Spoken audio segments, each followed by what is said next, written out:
ஹல்லேலூயா, ஹல்லேலூயா. எத்தனை பேர் இந்த காலை வேளையில் சந்தோஷமா இருக்கிறீங்க? பக்கத்தில் இருக்கவங்களுடைய முகத்தை பார்த்து இந்த காலை வேளையில் வந்திருக்கிற நீங்கள் பாக்கியவான்கள்.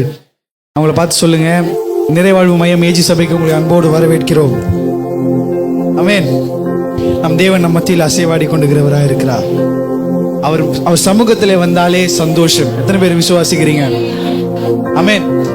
உங்க பக்கத்தில் இருக்கவங்களை பார்த்து சொல்லுங்க, நம்ம பல நேரத்தில் வழி தப்பி திரிந்த போதிலும் தேவன் நம்மளை முற்றுமாய் மாற்றி நம்மளை ரட்சித்து அவர் பிள்ளைகளாய் மாற்றினார். விசுவாசிக்கிறவங்க எல்லாம் சத்தமா ஒரு அல்லேலூயா சொல்லுவோமே. என்னோடு சேர்ந்து இந்த பாடலை பாடி தேவனின் நாமத்தை மகிமைப்படுத்துவோம். சந்தோஷம் பொங்குதே, சந்தோஷம் பொங்குதே, சந்தோஷம் என்னில் பொங்குதே. உற்சாகமா கரங்களை தட்டி இந்த காலை வேளையிலே அவரை நோக்கி சொல்வோமா? உண்மை நாங்கள் உயர்த்துகிறோம் என்று தேவனை நோக்கி. சந்தோஷம் பொங்குதே, சந்தோஷம் பொங்குதே, சந்தோஷம் என்னில் பொங்குதே. அல்லேலூயா, இயேசு என்னை ரட்சித்தார், முற்றும் என்னை மாற்றினார். சந்தோஷம் என்னில் பொங்குதே. சொல்வோமா? சந்தோஷம் பொங்குதே, சந்தோஷம் பொங்குதே, சந்தோஷம் என்னில் பொங்குதே. அல்லேலூயா, இயேசு என்னை ரட்சித்தார், முற்றும் என்னை மாற்றினார். சந்தோஷம் பொங்கி பொங்குதே. வழி தப்பி நான் தீரிந்தேன், பாவப்படி அதை சுமந்தலைந்தேன். அவர் அன்பு குரலே அழைத்தது என்னை, அவர் அன்பு குரலே அழைத்தது என்னை. அந்த இன்ப நாளில் எந்த பாவம் நீங்கிற்றே, அந்த இன்ப நாளில் எந்த பாவம் நீங்கிற்றே.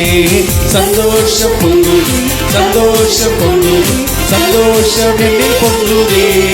அல்லேலூயா, இயேசு என்னை ரட்சித்தார், முற்றும் என்னை மாற்றினார். சந்தோஷம் என்னில் பொங்குதே. சத்துரு சோதித்திட தேவ உத்தரவுடன் வருவார். சத்துரு சோதித்திட தேவ உத்தரவுடன் வருவார். ஆனால் இயேசு கைவிடார், தானாய் வந்து ரட்சிப்பார். ஆனால் இயேசு கைவிடார், தானாய் வந்து ரட்சிப்பார்.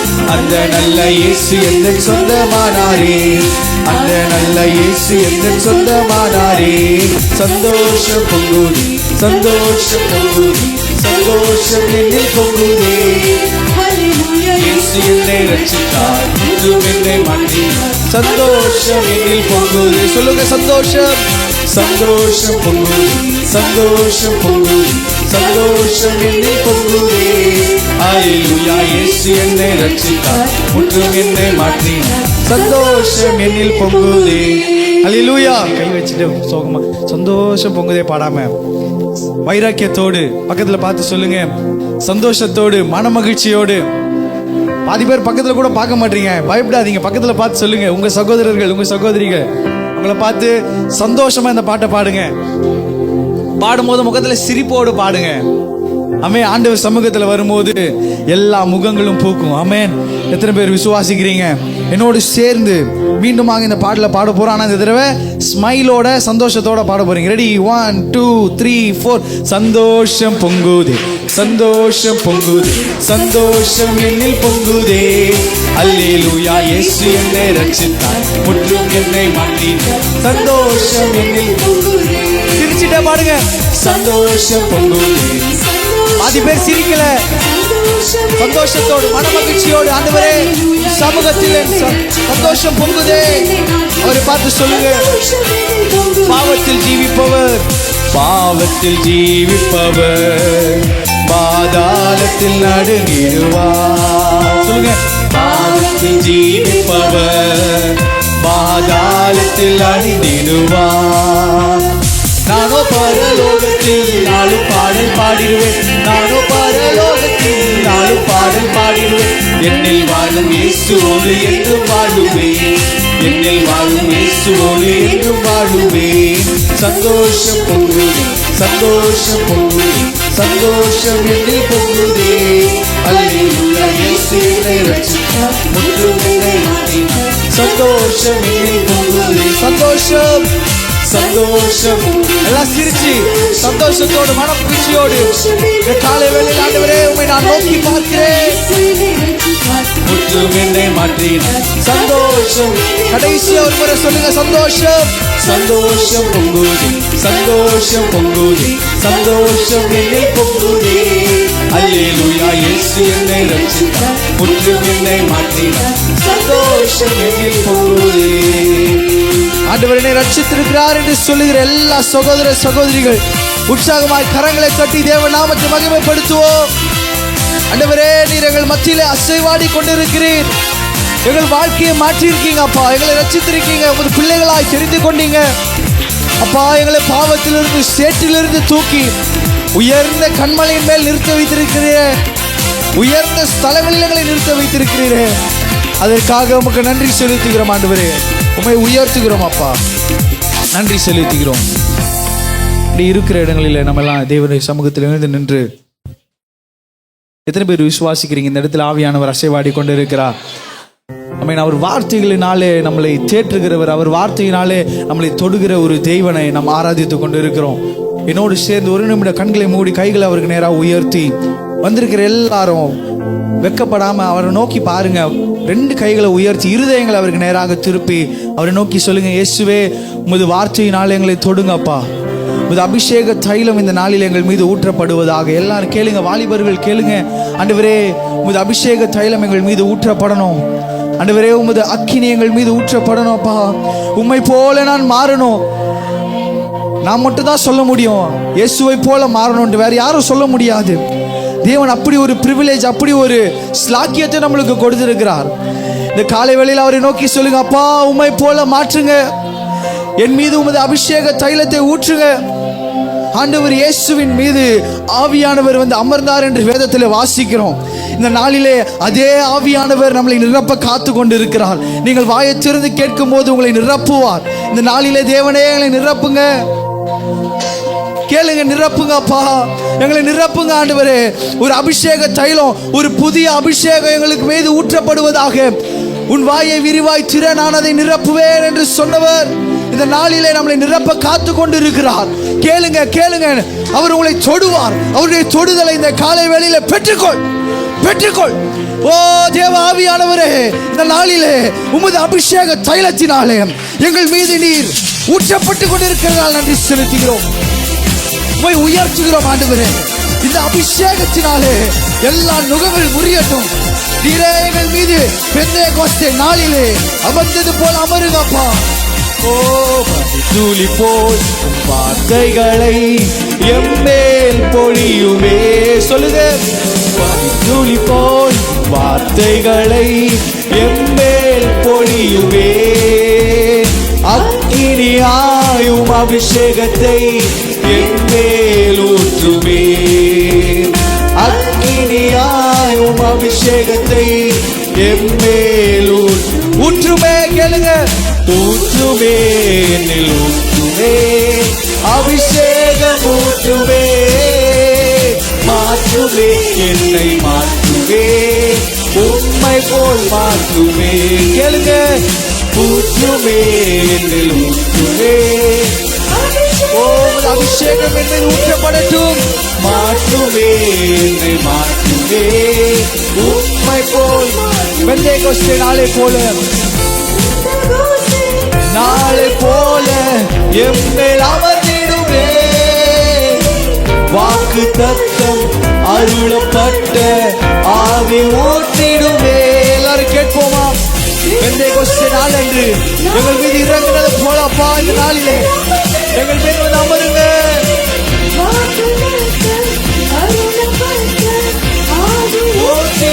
ஊற்றுமே, ஊற்றுமே, ஊற்றுமே, அபிஷேகம் ஊற்றுமே, மாற்றுமே, என்னை மாற்றுமே, உம்மை போல் மாற்றுமே. ஊற்றுங்கப்பா, ஊற்றுமே, என்னில் ஊற்றுமே.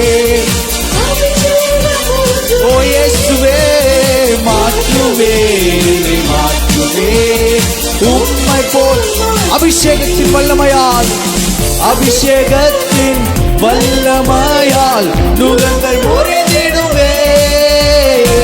தேவ ஆவி முன்னே சென்றால் தடைகள் தகர்ந்திடுமே. விசுவாசத்தோடு அபிஷேகத்தின் வல்ல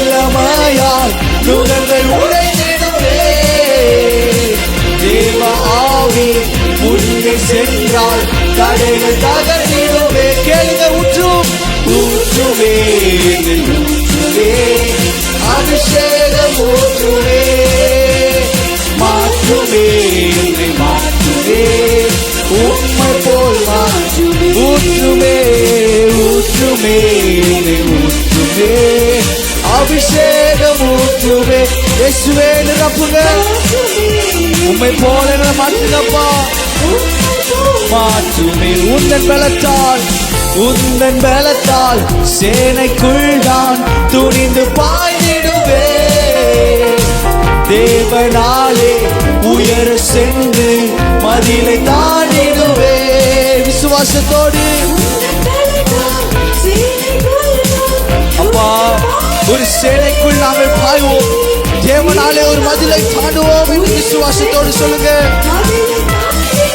கேளுங்க, ஊற்றும் ஊற்றுமே ஊற்றுமே அபிஷேகம் ஊற்றுமே மாற்றுமே மாற்றுமே உம்மை போல் வாஞ்சையோடு கேளுங்க. ஊற்றுமே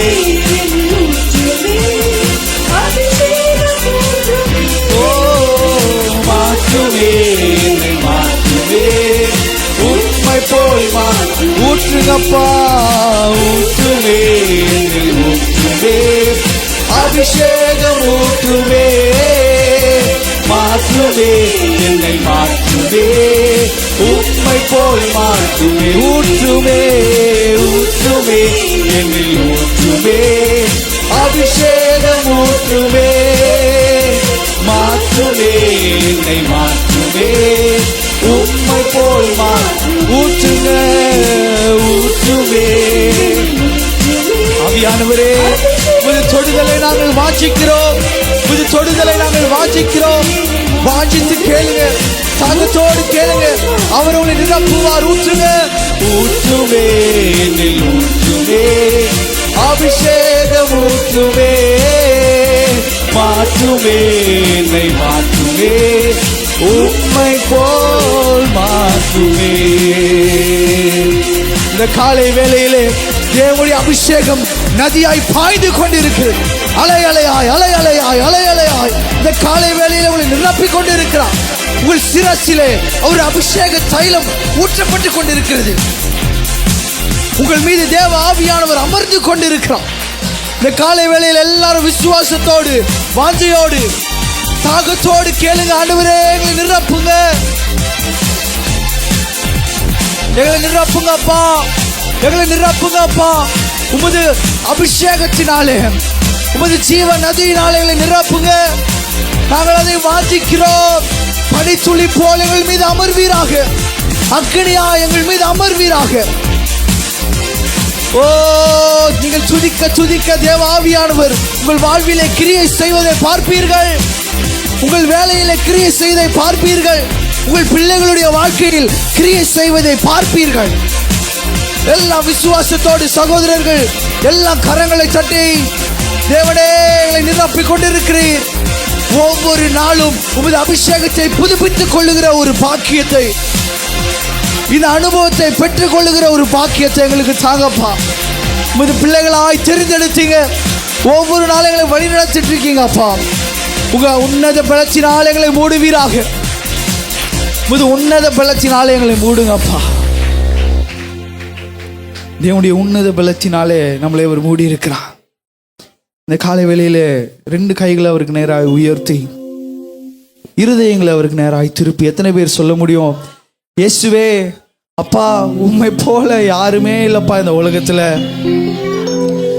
நிறைய பேர் மனுஷங்க சொன்னாங்க, உன்னோடு இருப்பேன், உன்னை நான் பார்த்துக்கிறேன், உனக்கு தேவையானதெல்லாம் செய்வேன்னு சொன்னாங்க. ஆனா கைவிட்டுட்டு போயிட்டாங்க. ஆனா என் கரத்தை பிடித்த நீங்க ஒரு நாள் என் கரத்தை விடலையே அப்பா. உம்மை போல யாருப்பா, உம்மை போல அந்த உலகத்தில் யாருமே இல்லை என்று சொல்லி ஆண்டவரே என்னை புரிந்து கொண்ட ஒரு நண்பர் நீர் தான் அப்பா என்று சொல்லி அவரை நோக்கி இந்த பாடலை பாடுவோம். உள்ளத்தின் ஆழத்தில் இருந்து அப்பா உம்மை போல யாரும் இல்லை, என் உள்ளம் அறிந்தவர், என் எண்ணம் புரிந்தவர்.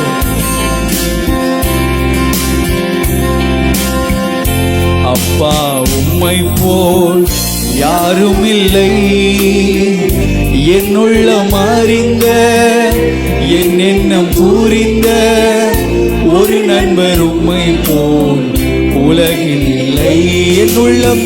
என்னுள்ளம் அறிந்த என் எண்ணம் புரிந்த ஒரு நண்பர் உம்மை போல் உலகில் இல்லை. அப்பா அப்பா உம்மை போல் யாரும் இல்லை. என்னுள்ளம் அறிந்த என் எண்ணம் புரிந்த ஒரு நண்பர் உம்மை போல் உலகில் இல்லை. என்னுள்ளம் அறிந்த என் எண்ணம் புரிந்த ஒரு நண்பர் உம்மை போல் அறியாமல் வாழ்ந்தேன், இஷ்டம் போல் அலைந்தேன். என்னை தேடி வந்தீர், மகன் என்று அழைத்தீர். சொல்லுங்க, அறியாமல் வாழ்ந்தேன், இஷ்டம் போல் அலைந்தேன். என்னை தேடி வந்தீர், மகளே என்று அழைத்தீர். அப்பா உம்மை போல் யாரும் இல்லை. என்னுள்ளம் அறிந்த என் எண்ணம் புரிந்த ஒரு நண்பர் உம்மை போல் உலகில் இல்லை. என்னுள்ளம் அறிந்த என் எண்ணம் புரிந்த ஒரு நண்பர் உம்மை போல். துக்கத்தில் அமிழ்ந்தேன், துயரத்தில் நீரைந்தேன். அன்புடன் அணைத்தீர், ஆறுதல் கொடுத்தீர். இந்த வார்த்தைகளை உணர்ந்து சொல்லுங்க. துக்கத்தில் அமிழ்ந்து போனேன், துயரத்தினால் நிறைந்து போனப்பா, ஆனா உமது அன்பினால் என்னை அரவணைத்துக் கொண்டீரே. அப்பா அப்பா உம்மை போல் யாரும் இல்லை. என்னுள்ளம் அறிந்த என் எண்ணம் புரிந்த ஒரு நண்பர் உம்மை போல் உலகில் இல்லை. என்னுள்ளம் அறிந்த என் எண்ணம் புரிந்த ஒரு நண்பர் உம்மை போல் உலகில். கைவிடப்பட்டேன், கதறி நான் அழுதேன். கருணையாய் வந்தீர், கண்ணீர் துடைத்தீர். கைவிடப்பட்டேன், கதறி நான் அழுதேன். கருணையாய் வந்தீர், கண்ணீர் துடைத்தீர். அப்பா உம்மை போல் யாரும் இல்லை. என்னுள்ளம் அறிந்த என் எண்ணம் புரிந்த ஒரு நண்பர் உம்மை போல் உலகில் இல்லை. என் உள்ளம் அறிந்த என் எண்ணம் புரிந்த ஒரு நண்பர் உம்மை போல். அப்பா உம்மை போல் யாரும் இல்லை. என்னுள்ளம் அறிந்த என் எண்ணம் புரிந்த ஒரு நண்பர் உம்மை போல் உலகில் இல்லை. என் உள்ளம் அறிந்த என் எண்ணம் புரிந்த ஒரு நண்பர் உம்மை போல் உலகில் இல்லை. எல்லாரும் கரங்களை தட்டி தேவ நாமத்தை மகிமைப்படுத்துவோமா. அப்பா, என் உள்ளத்தை புரிந்து கொண்ட ஒரு நல்ல நண்பராய், ஒரு தகப்பனாய் இருந்து நடத்துறீங்களப்பா, அதற்காக நாம உயர்த்துகிறேன். ஆண்டவரே, நாமத்தை மகிமைப்படுத்துகிறேன். இந்த வேளையில கூட அதிகளுக்கு நம்மளோட கரங்களை பிடித்து கொண்டு சொல்லப்படுகிற விண்ணப்பங்களுக்காக நாம் பாரதோடு செபிக்கலாம். முதலாவதாக கூட நம்முடைய விசுவாசிகள் பின்னானவைகளை மறந்து முன்னானவைகளை நாடவும், கீழானவைகள் அல்ல மேலானவைகளை தேடவும், கர்த்தரை வாழ்வின் முதலிடத்தில் வைக்கும் இளவாரத்தோடு செபிக்கலாமா. ஸ்தோத்திரம் ஆண்டவரே, துதிக்கிறோம் அப்பா. அந்த வேலையிலே கூட தகப்பனே ராஜா, ஆண்டவரே எங்கள் விசுவாச பிள்ளைகள் ஆண்டவரே அப்பா உண்மையே ஆண்டவரே அப்பா ஆண்டவரே முதன்மையாய் வைத்து உண்மையை தேடக்கூடிய கிருபை தரும்படியா நாங்கள் செபிக்கிறோம். ஆண்டவரே, மேலான ஆசீர்வாதத்தை ஆண்டவரே அப்பா பெற்றுக்கொள்ளக்கூடிய கிருபை தாங்க. ஆண்டவரே அப்பா, முன்னாய் இருக்கிற உடைய சிலுவை நோக்கி ஓடக்கூடிய கிருபை தரும்படியா நாங்கள் செபிக்கிறோம். என் தேவன் தாமே ராஜா எங்கள் விசுவாச பிள்ளைகளை ஆசீர்வதிக்க முடியாது நாங்கள் செபிக்கிறோம்.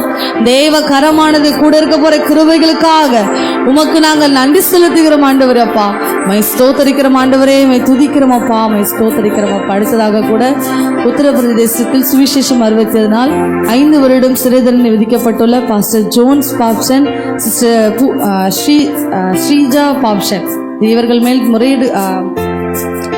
முறையீட்டு கேட்டு கோர்ட் இவர்களுக்கு விடுதலை கொடுக்கக்கூடிய கிருபை தரும்படியாக எல்லா தடைகளையும் தேவன் நீக்கி போடுற. எல்லா பாரத்தோடு செபிக்கலாமா? ஸ்தோத்திரம் ஆண்டவரே, மே துதிக்கிறோம் ஆண்டவர். இந்த வேலை கூட தகப்படே ராஜா ஆண்டவரே, உத்தரப்பிரதேசத்தில் ஆண்டவரே காணப்பட்டிருக்கிறாப்பா. சுவிசேஷம் அறிவித்ததுனால் ஆண்டவரே அப்பா, அந்த நாள் ஆண்டவரே ஊழியர்கள் ஆண்டவரே அப்பா ஆண்டவரே சிறை தண்டனை ஆண்டவரே கொடுக்கப்பட்டுள்ளது. என் தேவன் தாமே ராஜா இவர்களுக்கு ஆண்டவரே அப்பா ஒரு விடுதலை தேவன் தரும்படியா நாங்கள் செபிக்கிறோம் தகப்பனே ராஜா. ஆண்டவரே அப்பா ஒவ்வொருடைய கூக்குரலை கேட்கிறவர் ராஜா. இந்த வேலையிலப்பா அப்பா ஆண்டவரே உடைய பிள்ளைகளுக்காக உடைய சமூகத்தில் வருகிறோம். தேவன் தாமே விடுதலை தரும்படியா நாங்கள் செபிக்கிறோம் அப்பா. பெரிய காரியங்களை செய்யப்படுற கிருபைகளுக்காக உமக்கு நாங்கள் நன்றி செலுத்த தகப்பனே. மை ஸ்தோத்தரிக்கிற ராஜா, மை துதிக்கிறோம் அப்பா, மை ஸ்தோத்தரிக்கிற தகப்பனே. அடுத்ததாக கூட இன்று 76வது குடியரசு தினத்தை கொண்டாடும் நம்முடைய இந்திய தேசத்தில் உள்ள 28 மாநிலங்களும் 8 யூனியன் பிரதேசங்களில் வாழும் 144 கோடியில் மக்கள் ரட்சிக்கப்படக்கூடிய கிருபை தரும்படியா எல்லா பாரத்தோடு செபிக்கலாமா? ஸ்தோத்திரம் ஆண்டவரே, மே துதிக்கிறோம் அப்பா. அந்த வேலையிலே கூட ராஜா ஆண்டவரே அப்பா இந்த நாளில் கூட தகப்பனே என்று ஆண்டவரே அப்பா 76வது ஆண்டவரே குடியரசு விழாவை ஆண்டவரே காணக்கூடிய கிருபை கொடுத்துக்கா நன்றி செலுத்துகிறோம். இந்த நாளில் கூட தகப்பனே ராஜா இங்கு இந்த தேசத்தில் வாழ்கிற ஆண்டவரே 144 கோடி மக்களை அப்பா இந்த தேவன் தாமே ரட்சிப்பின் பாதையில் நடத்த முடியாது நாங்கள் செபிக்கிறோம். அவர்கள் ரட்சிக்கப்பட்டு ஆண்டவரை அறிந்து கொள்ளக்கூடிய கிருபையை என் தேவன் நீர் தாம் ஏற்படுத்த முடியாது நாங்கள் செபிக்கிறோம். தெய்வீக கரம் ஆண்டவரே அப்பா ஒரு எழுப்புதலை கொடுத்து நடத்த முடியாது நாங்கள் செபிக்கிறோம் அப்பா. நீ பெரிய காரியங்களை செய்யப்படுற தயவுகளுக்காக உமக்கு நாங்கள் நன்றி செலுத்தும் தகப்பனே அப்பா. அமை ஸ்தோத்தரிக்கிறோம் அப்பா, அமை துதிக்கிறோம் அப்பா, அமை ஸ்தோத்தரிக்கிற ராஜா. இந்த வேலையில கூட நீங்க யாரோட கரம் கோத்திருக்கீங்களோ அவருடைய பெயர் அவருடைய செப தேவை கேட்டு ஒருவருக்கு அவர் பாரத்தோடு செபிப்போம்.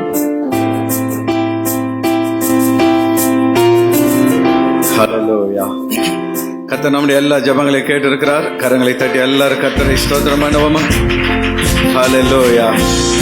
இந்த மாதத்தின் கடைசி வாரம் வரை கர்த்தர் நம்மை கொண்டு வந்த கிருபைக்காக எல்லாரும் உள்ளத்தின் ஆழத்திலிருந்து ஆண்டவருக்கு நன்றி செலுத்துவோமா? ஹல்லேலூயா, ஹல்லேலூயா, ஹல்லேலூயா. நம்முடைய வாயிலிருந்து வருகிற துதிகளிலே கர்த்தர் பிரியப்படுகிறார். ஸ்தோத்திர பலியிடுகிறவன் என்னை மகிமைப்படுத்துகிறான் என்று ஆண்டவர் சொல்லியிருக்கிறார். ஹல்லேலூயா. நம்முடைய நாவிலிருந்து வருகிற ஒவ்வொரு ஸ்தோத்திர பலிகளும் ஆண்டவருடைய சமூகத்துக்கு நேராய் சென்று கொண்டிருக்கிறது. எல்லாரும் வாய்களை திறந்து கைகளை தட்டி முன்பாக பின்பாக ஹல்லேலூயா. உள்ளே இருக்கிற வாலிபர்கள் முதல் பெரியவர்கள் வரை எல்லாரும் கைகளை தட்டி இயேசுவே உம்மை நாங்கள் ஸ்தோத்தரிக்கிறோம். எங்கள் ராஜாதி ராஜாவே உம்மை நாங்கள் மகிமைப்படுத்துகிறோம். உம்முடைய நாமத்தை உயர்த்துகிறோம் ஆண்டவரே. ஹல்லேலூயா, ஹல்லேலூயா. ஆண்டவர் நம்முடைய தகப்பனாக இருப்பதற்காக எல்லாரும் அப்பாவை ஸ்தோத்திரம் பண்ணுவோமா? அப்பா பிதாவே என்று கூப்பிடத்தக்க புத்திர ஸ்வீகாரத்தின் ஆவியை நமக்கு கொடுத்திருக்கிறார். அப்பா என்று சொல்லி எல்லாரும் ஆண்டவரை கூப்பிடுங்க. ஹல்லேலூயா. இந்த உலகத்தில் அப்பா என்று அழைக்க ஒருவர் இல்லாமல் இருக்கலாம். ஆனால் நமக்கு பரம பிதா தகப்பனாக இருக்கிறார். அப்பா உம்மை துதிக்கிறோம். அவர் நம்முடைய தகப்பனாக, தாயாக, நம்முடைய நண்பராக, சகோதரராக, எல்லாருக்கும் எல்லாவுமாய் இருக்கிற தேவனாக இருக்கிறார். அப்பா உம்மை நாங்கள் துதிக்கிறோம், துதிக்கிறோம், துதிக்கிறோம் ஆண்டவரே. ஹல்லேலூயா. சில நேரத்தில் உலக தகப்பனுடைய அன்பு மாறும். ஆனால் பரம தகப்பனின் அன்பு ஒரு நாளும் மாறுவதில்லை. உலக தகப்பன் கூட பிள்ளைங்களை கைவிட்டுட்டு போய்விடலாம். ஆனால் நம் கரம் பிடித்த நம்முடைய பரம தகப்பன் அவருடைய அன்பு மாறாதது. ஹல்லேலூயா.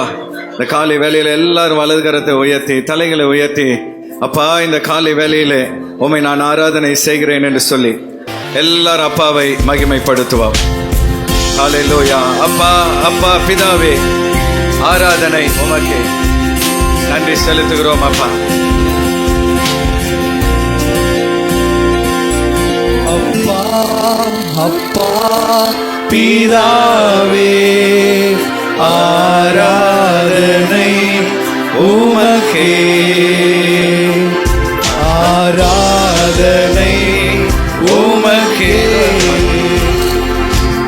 அப்பா, அப்பா பிதாவே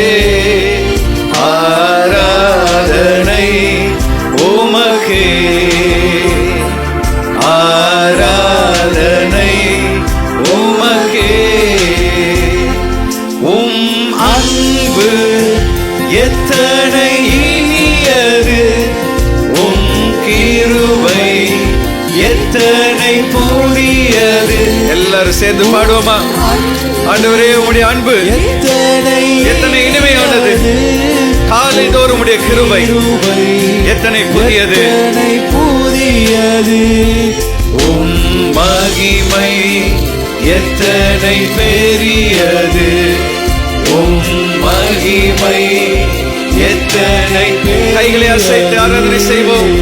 அப்பா அப்பா பிதாவே, ஆராதனை உமக்கே, ஆராதனை உமக்கே. உம் நாமம் அது அதிசயம், உம் ஞானம் மிக ஆச்சரியம். எல்லாரும் உணர்ந்து சொல்லுவோம். ஆண்டவரே, உம்முடைய நாமம் அதிசயம் அப்பா, உம்முடைய ஞானம் மிகவும் ஆச்சரியம். ஆண்டவரே, மிக ஆச்சரியம். உம் கிரியை மாற்புதம், உம் கிரியை மாற்புதம். கைகளை அசைத்து அப்பா அப்பா பிதாவே, ஆராதனை உமக்கே, ஆராதனை உமக்கே. உம் அன்பு எத்தனை இனியது, உம் அன்பு எத்தனை இனியது, உம் கிருபை எத்தனை புதியது. எல்லாரும் உணர்ந்து பாடுங்க. அப்பா, உம்முடைய அன்பு எத்தனை இனிமையானது, நீர் எங்கள் மேல் பாராட்டும் கிருபை ஒவ்வொரு நாளும் எத்தனை புதியது. உம் மகிமை எத்தனை பெரியது, உம் மகிமை எத்தனை. கைகளை அசைத்து பாடுவோமா? அப்பா அப்பா பிதாவே, ஆராதனை உமக்கே, ஆராதனை உமக்கே. சகோதரிகள் மாத்திரம் சொல்லுங்க. அப்பா அப்பா பிதாவே, ஆராதனை உமக்கே, ஆராதனை உமக்கே. சகோதரர்கள் மாத்திரம் சொல்லுங்க. அப்பா அப்பா பிதாவே, ஆராதனை உமக்கே, ஆராதனை உமக்கே. எல்லாரும் ரெண்டு கரங்களை உயர்த்தி ஒரு முறை கூட. அப்பா அப்பா பிதாவே, ஆராதனை உமக்கே, ஆராதனை உமக்கே. கைகளை தட்டி ஒரு முறை கூட எல்லாரும் அப்பாவை ஸ்தோத்திரம் பண்ணுவோமா? அப்பா, உம்மை நாங்கள் துதிக்கிறோம் துதிக்கிறோம். ஆண்டவரை அப்பா என்று கூப்பிடத்தக்க புத்திர சுவீகாரத்தின் ஆவியை அவர் நமக்கு கொடுத்திருக்கிறார். அந்த தகப்பன் நல்ல தகப்பன். பல நேரத்தில் நம்முடைய பூமிக்குரிய தகப்பனோடு கடவுளை கம்பேர் பண்றோம். பூமிக்குரிய தகப்பன் சில நேரம் நீதியற்றவரா இருக்கலாம், உண்மை இல்லாதவரா இருக்கலாம். பல நேரங்களில் ஆண்டவர் அப்படி என்று நாம் நினைத்து விடுகிறோம். ஆனால் நாம் ஆராதிக்கிற ஆண்டவர், அவர் நீதியுள்ள தேவன், உண்மையுள்ள தேவன், அவர் மகா அன்புள்ள தேவனாக இருக்கிறார். ஹல்லேலூயா. அவர் தம்முடைய பிள்ளைகள் தம்மிடத்திலே ஜெபத்திலே வேண்டும் பொழுதெல்லாம் பதில் கொடுக்கிற தேவனாக இருக்கிறார். இந்த காலை வேளையிலே பலவித தேவைகளோடு அநேகர் இந்த இடத்துல வந்திருக்கிறீர்கள். தேவையோடு வந்திருக்கிறவங்க உங்கள் கரங்களை உயர்த்தி காண்பீங்கள். கர்த்தருடைய சமூகத்திலே நாம் யாவரும் ஜெபம் பண்ணுவோம். உங்கள் கைகளை மாத்திரமல்ல, உங்கள் இருதயத்தை ஆண்டவர் அறிந்திருக்கிறார். இந்த காலை வேளையிலே அவருடைய அன்பின் கரம் உன் சிரசின் மேல் இறங்கி இருக்கிறது. ஆண்டவருடைய ஆசீர்வாதத்தின் கரம் இந்த நாளிலே உன்னை அணைத்து கொண்டிருக்கிறது. நல்ல தகப்பனாக அவர் உன்னை வழி நடத்துவார். கண்களை மூடி நம்முடைய தேவைகளை அவரிடத்தில் வைப்போம்.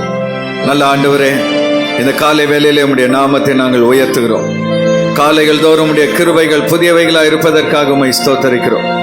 இந்த நாளிலே ஆண்டவரே, பலவித தேவைகளோடு அநேக கரங்கள் உயர்த்தப்பட்டிருக்கிறதை நீர் காண்கிறேன். மனிதன் முகத்தை பார்க்கிறான், தேவனோ இருதயத்தை பார்க்கிறார் என்ற வார்த்தையின்படி உடைய பிள்ளைகளுடைய உள்ளத்தின் தேவைகள் எல்லாம் நீர் அறிந்திருக்கிறீர் தகப்பனே. இந்த நாளிலே கூட அவளுடைய எல்லா வேண்டுதல்களுக்கும் ஆமென் என்றும் நீர் பதில் தரும்படியாய் ஜெபிக்கிறோம் அப்பா. தொடர்ந்து இப்பொழுது நம்முடைய வார்த்தையை நாங்கள் ஆண்டவரை தியானிக்கும் பொழுது ஆவியானவர் எங்களோடு கூட இடைபடுவீராக. மீதமுள்ள வேலைகளை பொறுப்பெடுப்பீராக. இயேசுவின் நாமத்தினால் ஜெபிக்கிறோம் எங்கள் நல்ல பிதாவே. ஆமென் ஆமென். நாம் யாவரும் அப்படியே உட்காருவோம். இந்த காலை வேளையிலே வந்திருக்கிறவங்க யாவரையும் ஆண்டவராகிய இயேசுவின் நாமத்தினால் வாழ்த்தி வரவேற்கிறேன். கர்த்தர் நல்லவர். எத்தனை பேர் சந்தோஷமாக இருக்கிறீர்கள்? இந்த வருஷம் இப்போதான் துவங்கினது போல இருந்தது. கடைசி வாரத்துக்கு வந்துட்டோம். நாட்கள் நெய்கிறவனுடைய தறியை போல வேகமாய் ஓடுகிறது. இந்த வாரம் முழுவதும் கர்த்தர் உங்களோடு இருந்திருப்பார் என்று விசுவாசிக்கிறேன். எத்தனை பேர் ஆண்டவர் என் கூட இருந்தார் என்று சொல்ல முடியும்? இந்த வாரத்திலே ஆண்டவர் நம்முடைய சபையின் ஊழியங்களை ஆசீர்வதித்திருக்கிறார். கர்த்தர் சபையிலே இந்த புதிய வருஷத்திலே புதிய கிரியைகளை நடப்பித்துக் கொண்டிருக்கிறார். அல்லேலூயா. வெள்ளிக்கிழமை உபவாச ஜபத்தில் ஒரு அம்மா என்கிட்ட தான் ஜெபம் பண்ணணும்னு நிற்குது. நான் இப்போ உபவாச ஜபத்தில் உதவி ஊழியர் தான் ஜெபிப்பார்கள். அப்புறம் பார்த்தா ஜெபம் பண்ணால் உள்ள பேய் ஆடுது. அந்த பேய் வாண்டடாக பாஸ்டர் என்னை துரத்துங்க அப்படின்னு நிற்குது. அப்புறம் அந்த பிசாசை துரத்தணும். பல நேரங்களில் நமக்கே தெரியல, விசுவாசிகள் வாழ்க்கையிலே பல போராட்டங்களை பிசாசு கொண்டு வருகிறான். ஆனால் கர்த்தருடைய ஆவியானவர் நம்மை விடுதலையாக்குகிற தேவனாக இருக்கிறார். இந்த வருடம் நிச்சயமாய் கர்த்தர் வாக்குத்தத்தத்தின்படி பெரிய காரியங்களை செய்வார். அதே போலவே கடந்த திங்கட்கிழமை நேபாள தேசத்துக்கு நான் செல்லும்படி கர்த்தர் உதவி செய்தார். யாருக்குமே தெரியாது, சத்தம் இல்லாமல் போயிட்டு வந்துட்டேன். போய் அங்கே 3 நாட்கள் இன்டர்நேஷனல் என்கிற ஸ்தாபனத்தின் மூலமாக அழைக்கப்பட்டிருந்தேன். நம்முடைய சபையில் அந்த பயிற்சியை ரொம்ப வருஷமாக கொடுத்துட்டு இருக்கிறதுனால அழைத்து அங்கே சில முக்கியமான இந்தியா முழுவதும் இந்த பயிற்சியை எப்படி கொண்டு செல்வது என்று ஆலோசித்த பொழுது தமிழ்நாட்டிலே இந்த பயிற்சியை தமிழ்நாட்டில் இருக்கிற சபைகளுக்கு கொண்டு செல்லும்படி பொறுப்பாக நியமித்திருக்கிறார்கள், தமிழ்நாடு கோஆர்டினேட்டராக. அதனால நம்முடைய சபையும் இனி தேசத்தில் இருக்கிற சபைகளும் வளர வேண்டும் என்று கர்த்தர் விரும்புகிறார். அல்லேலூயா. கர்த்தர் இந்த வருஷத்திலே நம் மூலமாய் பெரிய காரியங்களை செய்ய போகிறார். நீங்க அல்லேலூயா சொல்லும் போதே நம்பலன்னு நினைக்கிறேன். கர்த்தர் செய்வார் என்று உண்மையில் எத்தனை பேர் விசுவாசிக்கிறீங்க? பக்கத்தில் இருக்கவங்க முகத்தை பார்த்து சொல்லுங்க, உங்களை கொண்டு இந்த வருடத்தில் கர்த்தர் பெரிய காரியங்களை செய்வார். நீங்க விசுவாசிங்கன்னா கர்த்தர் செய்வார். அல்லேலூயா. ஆண்டவர் இந்த வருடம் நமக்கு விளைச்சலின் வருடம் என்று சொல்லியிருக்கிறார். 7 விதமான விளைச்சல்களை அப்பா வாக்களித்திருக்கிறார். அதிலே அந்த விளைச்சல்களின்படி நிச்சயமாய் கர்த்தர் நம்மை ஆசீர்வதிப்பார். உங்கள் அருகில் இருக்கிறவங்க கரங்களை பிடித்து இந்த வருட வாக்கு தத்தத்தை அவர்களோடு கூட பகிர்ந்து கொள்ளுங்கள். கர்த்தர் உங்களுடைய நீதியின் விளைச்சலை வர்த்திக்க பண்ணுவார். விசுவாசிக்கிற எல்லாரும் ஒரு அல்லேலூயா சொல்லலாமா? ஒரு நாள் ஆண்டவர் இயேசு பெத்தானியா என்கிற ஒரு கிராமத்துக்கு சென்றார். ஒரு சின்ன கிராமம். அந்த கிராமத்துக்கு அவர் தம்முடைய சீஷர்களோடு சென்ற பொழுது மார்த்தாள் என்கிற பெண் இயேசு என்கிற ஒரு ரபி வருகிறார் என்று கேள்விப்பட்டு வேகமாய் ஓடி வந்து, ரபி, இன்றைக்கு எங்கள் வீட்டில் நீங்கள் சாப்பிட வேண்டும் என்று அழைத்தாள். அவள் பெரிய வசதி உள்ளவள் என்று சொல்ல முடியாது. ஆனாலும் இயேசுவோடு கூட குறைந்தது 20 100 பேர் வந்திருக்கணும். எத்தனை பேர் வந்தாங்கன்னு தெரியல. தம்முடைய சீஷர்களோடு அவர் வரும் பொழுது வீட்டுக்கு சாப்பிடுங்கன்னு சொல்லி அவரை அழைத்தவுடன் இயேசு தம்முடைய சீஷர்களோடு கூட அவளுடைய வீட்டுக்கு சென்றார். அந்த வீட்டில் மார்த்தாள் பெரியவள், 2வது மரியாள், 3வது லாசரு, கடைசி தம்பி லாசரு. அப்பா அம்மா இருந்தாங்களான்னு தெரியல. மார்த்தாளை குறித்து சொல்லப்பட்டிருப்பதினால் தாய் தகப்பன் இல்லாதவர்களா இருந்திருக்கலாம். அப்போ எல்லாருக்கும் ஒரு வேலையை மார்த்தாள் பிரிச்சு கொடுத்துட்டா. சமையல் கட்டில் நான் இருக்கிறேன், நீ போய் வந்தவங்களுக்கெல்லாம் தண்ணி கொடுத்து வரவங்களை விசாரின்னு சொல்லி மார்த்தாளுக்கு மரியாளுக்கு வேலையை கொடுத்துட்டு, லாசரு நீ கடைக்கு போய் பொருட்கள்லாம் வாங்கிட்டு வான்னு சொல்லி அவளுக்கு ஒரு வேலையை கொடுத்து விட்டாள். இந்த மரியா என்ன செய்தாள்? வேக வேகமாக தனக்கு கொடுத்த வேலையை முடிச்சுட்டு இயேசுவின் பாதத்தில் போய் அமர்ந்து விட்டாள். ஆண்டவர்ல பல கேள்வி கேட்கிறா. பரலோகம் எப்படி இருக்கும், எப்படி தூதர்கள் எப்படி இருப்பாங்க, பல கேள்விகளை கேட்டுக்கொண்டு இருக்கிறாள். இயேசுவும் பேசி கொண்டு இருக்கிறாள். மார்த்தாளுக்கு இப்போ அப்படியே வயிறு எரிகிறது. நான் கிச்சன்ல இந்த வேகாத வெயில்ல விறகு அடுப்புல வேதனைப்பட்டு இருக்கிற இந்த பொண்ணு கதை கேட்டுட்டு இருக்காளன்னு சொல்லி நேரா இயேசுவிடத்தில் போனாள். ஆண்டவரே, நான் தனியாக வேலை செய்வதை குறித்து உங்களுக்கு கவலை இல்லையா? இந்த பொண்ணு உங்ககிட்ட உட்கார்ந்து கதை கேட்டுட்டு இருக்காளே, என் கூட வேலை செய்யும்படி கொஞ்சம் அனுப்பி வைங்கன்னு சொல்லி கேட்ட பொழுது இயேசு மார்த்தாளை பார்த்து ஒரே ஒரு வார்த்தை சொன்னார். மார்த்தாளே, மார்த்தாளே, நீ அநேக காரியங்களை குறித்து கவலைப்பட்டு கலங்குகிறாய். இன்னைக்கு இங்க நிறைய மார்த்தாள்கள் உட்கார்ந்துட்டு இருக்கிறீங்க. அநேக கவலைகள், அநேக வேதனைகள், மனசெல்லாம் கவலைகள், பாரங்களோடு இந்த இடத்துல உட்கார்ந்துட்டு இருக்கிறீங்க. உங்களை பார்த்து தான் ஆண்டவர் சொல்றார், மார்த்தாளே, மார்த்தாளே, நீ அநேக காரியங்களை குறித்து கவலைப்பட்டு கலங்கி கொண்டிருக்கிறாய். ஆனால் வாழ்க்கையில் தேவையானது ஒன்றே ஒன்றுதான். வாழ்க்கையில் எத்தனை தேவை? ஒன்னே ஒண்ணுதான் தேவை. ஆனா நமக்கு பல தேவைகள், பணம் தேவை, பொருள் தேவை, வீடு தேவை, வசதி தேவைன்னு சொல்லி பல தேவைகளை நாம் மனதில் வைத்திருக்கிறோம். ஆனா ஆண்டவர் சொன்னாரு, ஒன்றே ஒன்று, தேவையானது ஒன்றே ஒன்று. மரியாள் தன்னை விட்டு எடுபடாத நல்ல பங்கை தெரிந்து கொண்டாள். அல்லேலூயா. அன்பான தேவ பிள்ளைகளே, ஆண்டவர் சமூகத்திலே என்ன செய்தி கொடுக்க வேண்டும் என்று நான் ஜெபம் பண்ணி கொண்டிருந்த பொழுது நல்ல பங்கு என்கிற வார்த்தையை கர்த்தர் கொடுத்தார். இன்னைக்கு அன்பான தேவ பிள்ளைகளே, ஆண்டவர் பூமியிலே பல ஆசீர்வாதங்களை, பல பங்குகளை கொடுக்கிறார். ஆனா அந்த பங்குகள் எல்லாவற்றிலும் சிறந்த பங்கு ஒன்று உண்டு. அதை நாம் தெரிந்து கொள்ள வேண்டும் என்று விரும்புகிறார். இந்த காலை வேளையிலே நீங்கள் தெரிந்து கொள்ளும் பங்கு எது? Which portion do you choose? நீ தெரிந்து கொள்ளும் பங்கு எது என்ற கேள்வியோடு கர்த்தருடைய வார்த்தையை உங்களோடு பகிர்ந்து கொள்ள விரும்புகிறேன். லூக்கா எழுதின சுவிசேஷம் 10வது அதிகாரம் 38 முதல் 42 வசனங்கள் வரை மாறி மாறி வாசிக்க போகிறோம். புதிய ஏற்பாட்டில் 97வது பக்கத்தில் இருக்கிறது. 38வது வசனத்தை நான் வாசிக்கும் பொழுது அடுத்த வசனத்தை சபையார் இணைந்து வாசிக்க அன்பாய் கேட்கிறேன். எல்லாரும் எடுத்துக்கிட்டீங்களா? 38 நான் வாசிக்கிறேன். பின்பு அவர்கள் பிரயாணமாய் போகையில் அவர் ஒரு கிராமத்தில் பிரவேசித்தார். அங்கே மார்த்தாள் என்னும் பெயர் கொண்ட ஒரு ஸ்திரீ அவரை தன் வீட்டிலே ஏற்றுக்கொண்டாள். அவளுக்கு மரியாள் எனப்பட்ட ஒரு சகோதரி இருந்தாள். அவள் இயேசுவின் பாதத்திற்கே உட்கார்ந்து அவருடைய வசனங்களை கேட்டுக் கொண்டிருந்தாள். மார்த்தாளோ பற்பல வேலைகளை செய்வதில் மிகவும் வருத்தம் அடைந்து அவரிடத்தில் வந்து, ஆண்டவரே, நான் தனியே வேலை செய்யும்படி என் சகோதரி என்னை விட்டு வந்திருக்கிறதை குறித்து உமக்கு கவலை இல்லையா? எனக்கு உதவி செய்யும்படி அவளுக்கு சொல்லும் என்றாள். இயேசு அவளுக்கு பிரதித்திரமாக, மார்த்தாளே, மார்த்தாளே, நீ அநேக காரியங்களை குறித்து கவலைப்பட்டு கலங்குகிறாய். தேவையானது ஒன்றே. மரியாள் தன்னை விட்டு எடுபடாத நல்ல பங்கை தெரிந்து கொண்டாள். ஹல்லேலூயா. எல்லாரும் சேர்ந்து 42வது வசனத்தை ஒரு முறை கூட வாசிப்போம். தேவையானது ஒன்றே. மரியாள் தன்னை விட்டு எடுபடாத நல்ல பங்கை தெரிந்து கொண்டாள் என்றார். கரங்களை வைத்து ஒரு அல்லேலூயா சொல்லலாமா? இந்த உலகத்தில் தேவையானது ஒன்றே. அதுக்கு மேல நீங்க எதை தேடினாலும் அதனால் பிரயோஜனம் இல்லை. மார்த்தாள் பல காரியங்களை நினைத்து கவலைப்பட்டு கொண்டிருந்தாள். மரியாளோ ஒன்றே ஒன்றை தேடினாள். அதன் நிமித்தமாக இன்றைக்கு மரியாளை குறித்து நாம் பேசிக் கொண்டிருக்கிறோம். இந்த வேத பகுதியை நாம் ஆராய்ந்து பார்க்கும் பொழுது 2 வகையான பங்குகளை குறித்து நாம் புரிந்து கொள்ள முடியும். பங்கு அப்படின்னாவே நமக்கு நல்லா தெரியும். ஒரு வீட்டில் 4 குழந்தைங்க இருக்கிறாங்க அப்படின்னா அம்மா என்ன பண்ணுவாங்க, ஒரு பிரியாணி ஏதோ வாங்கிட்டு வந்தீங்கன்னா பங்கு பிரிப்பாங்க.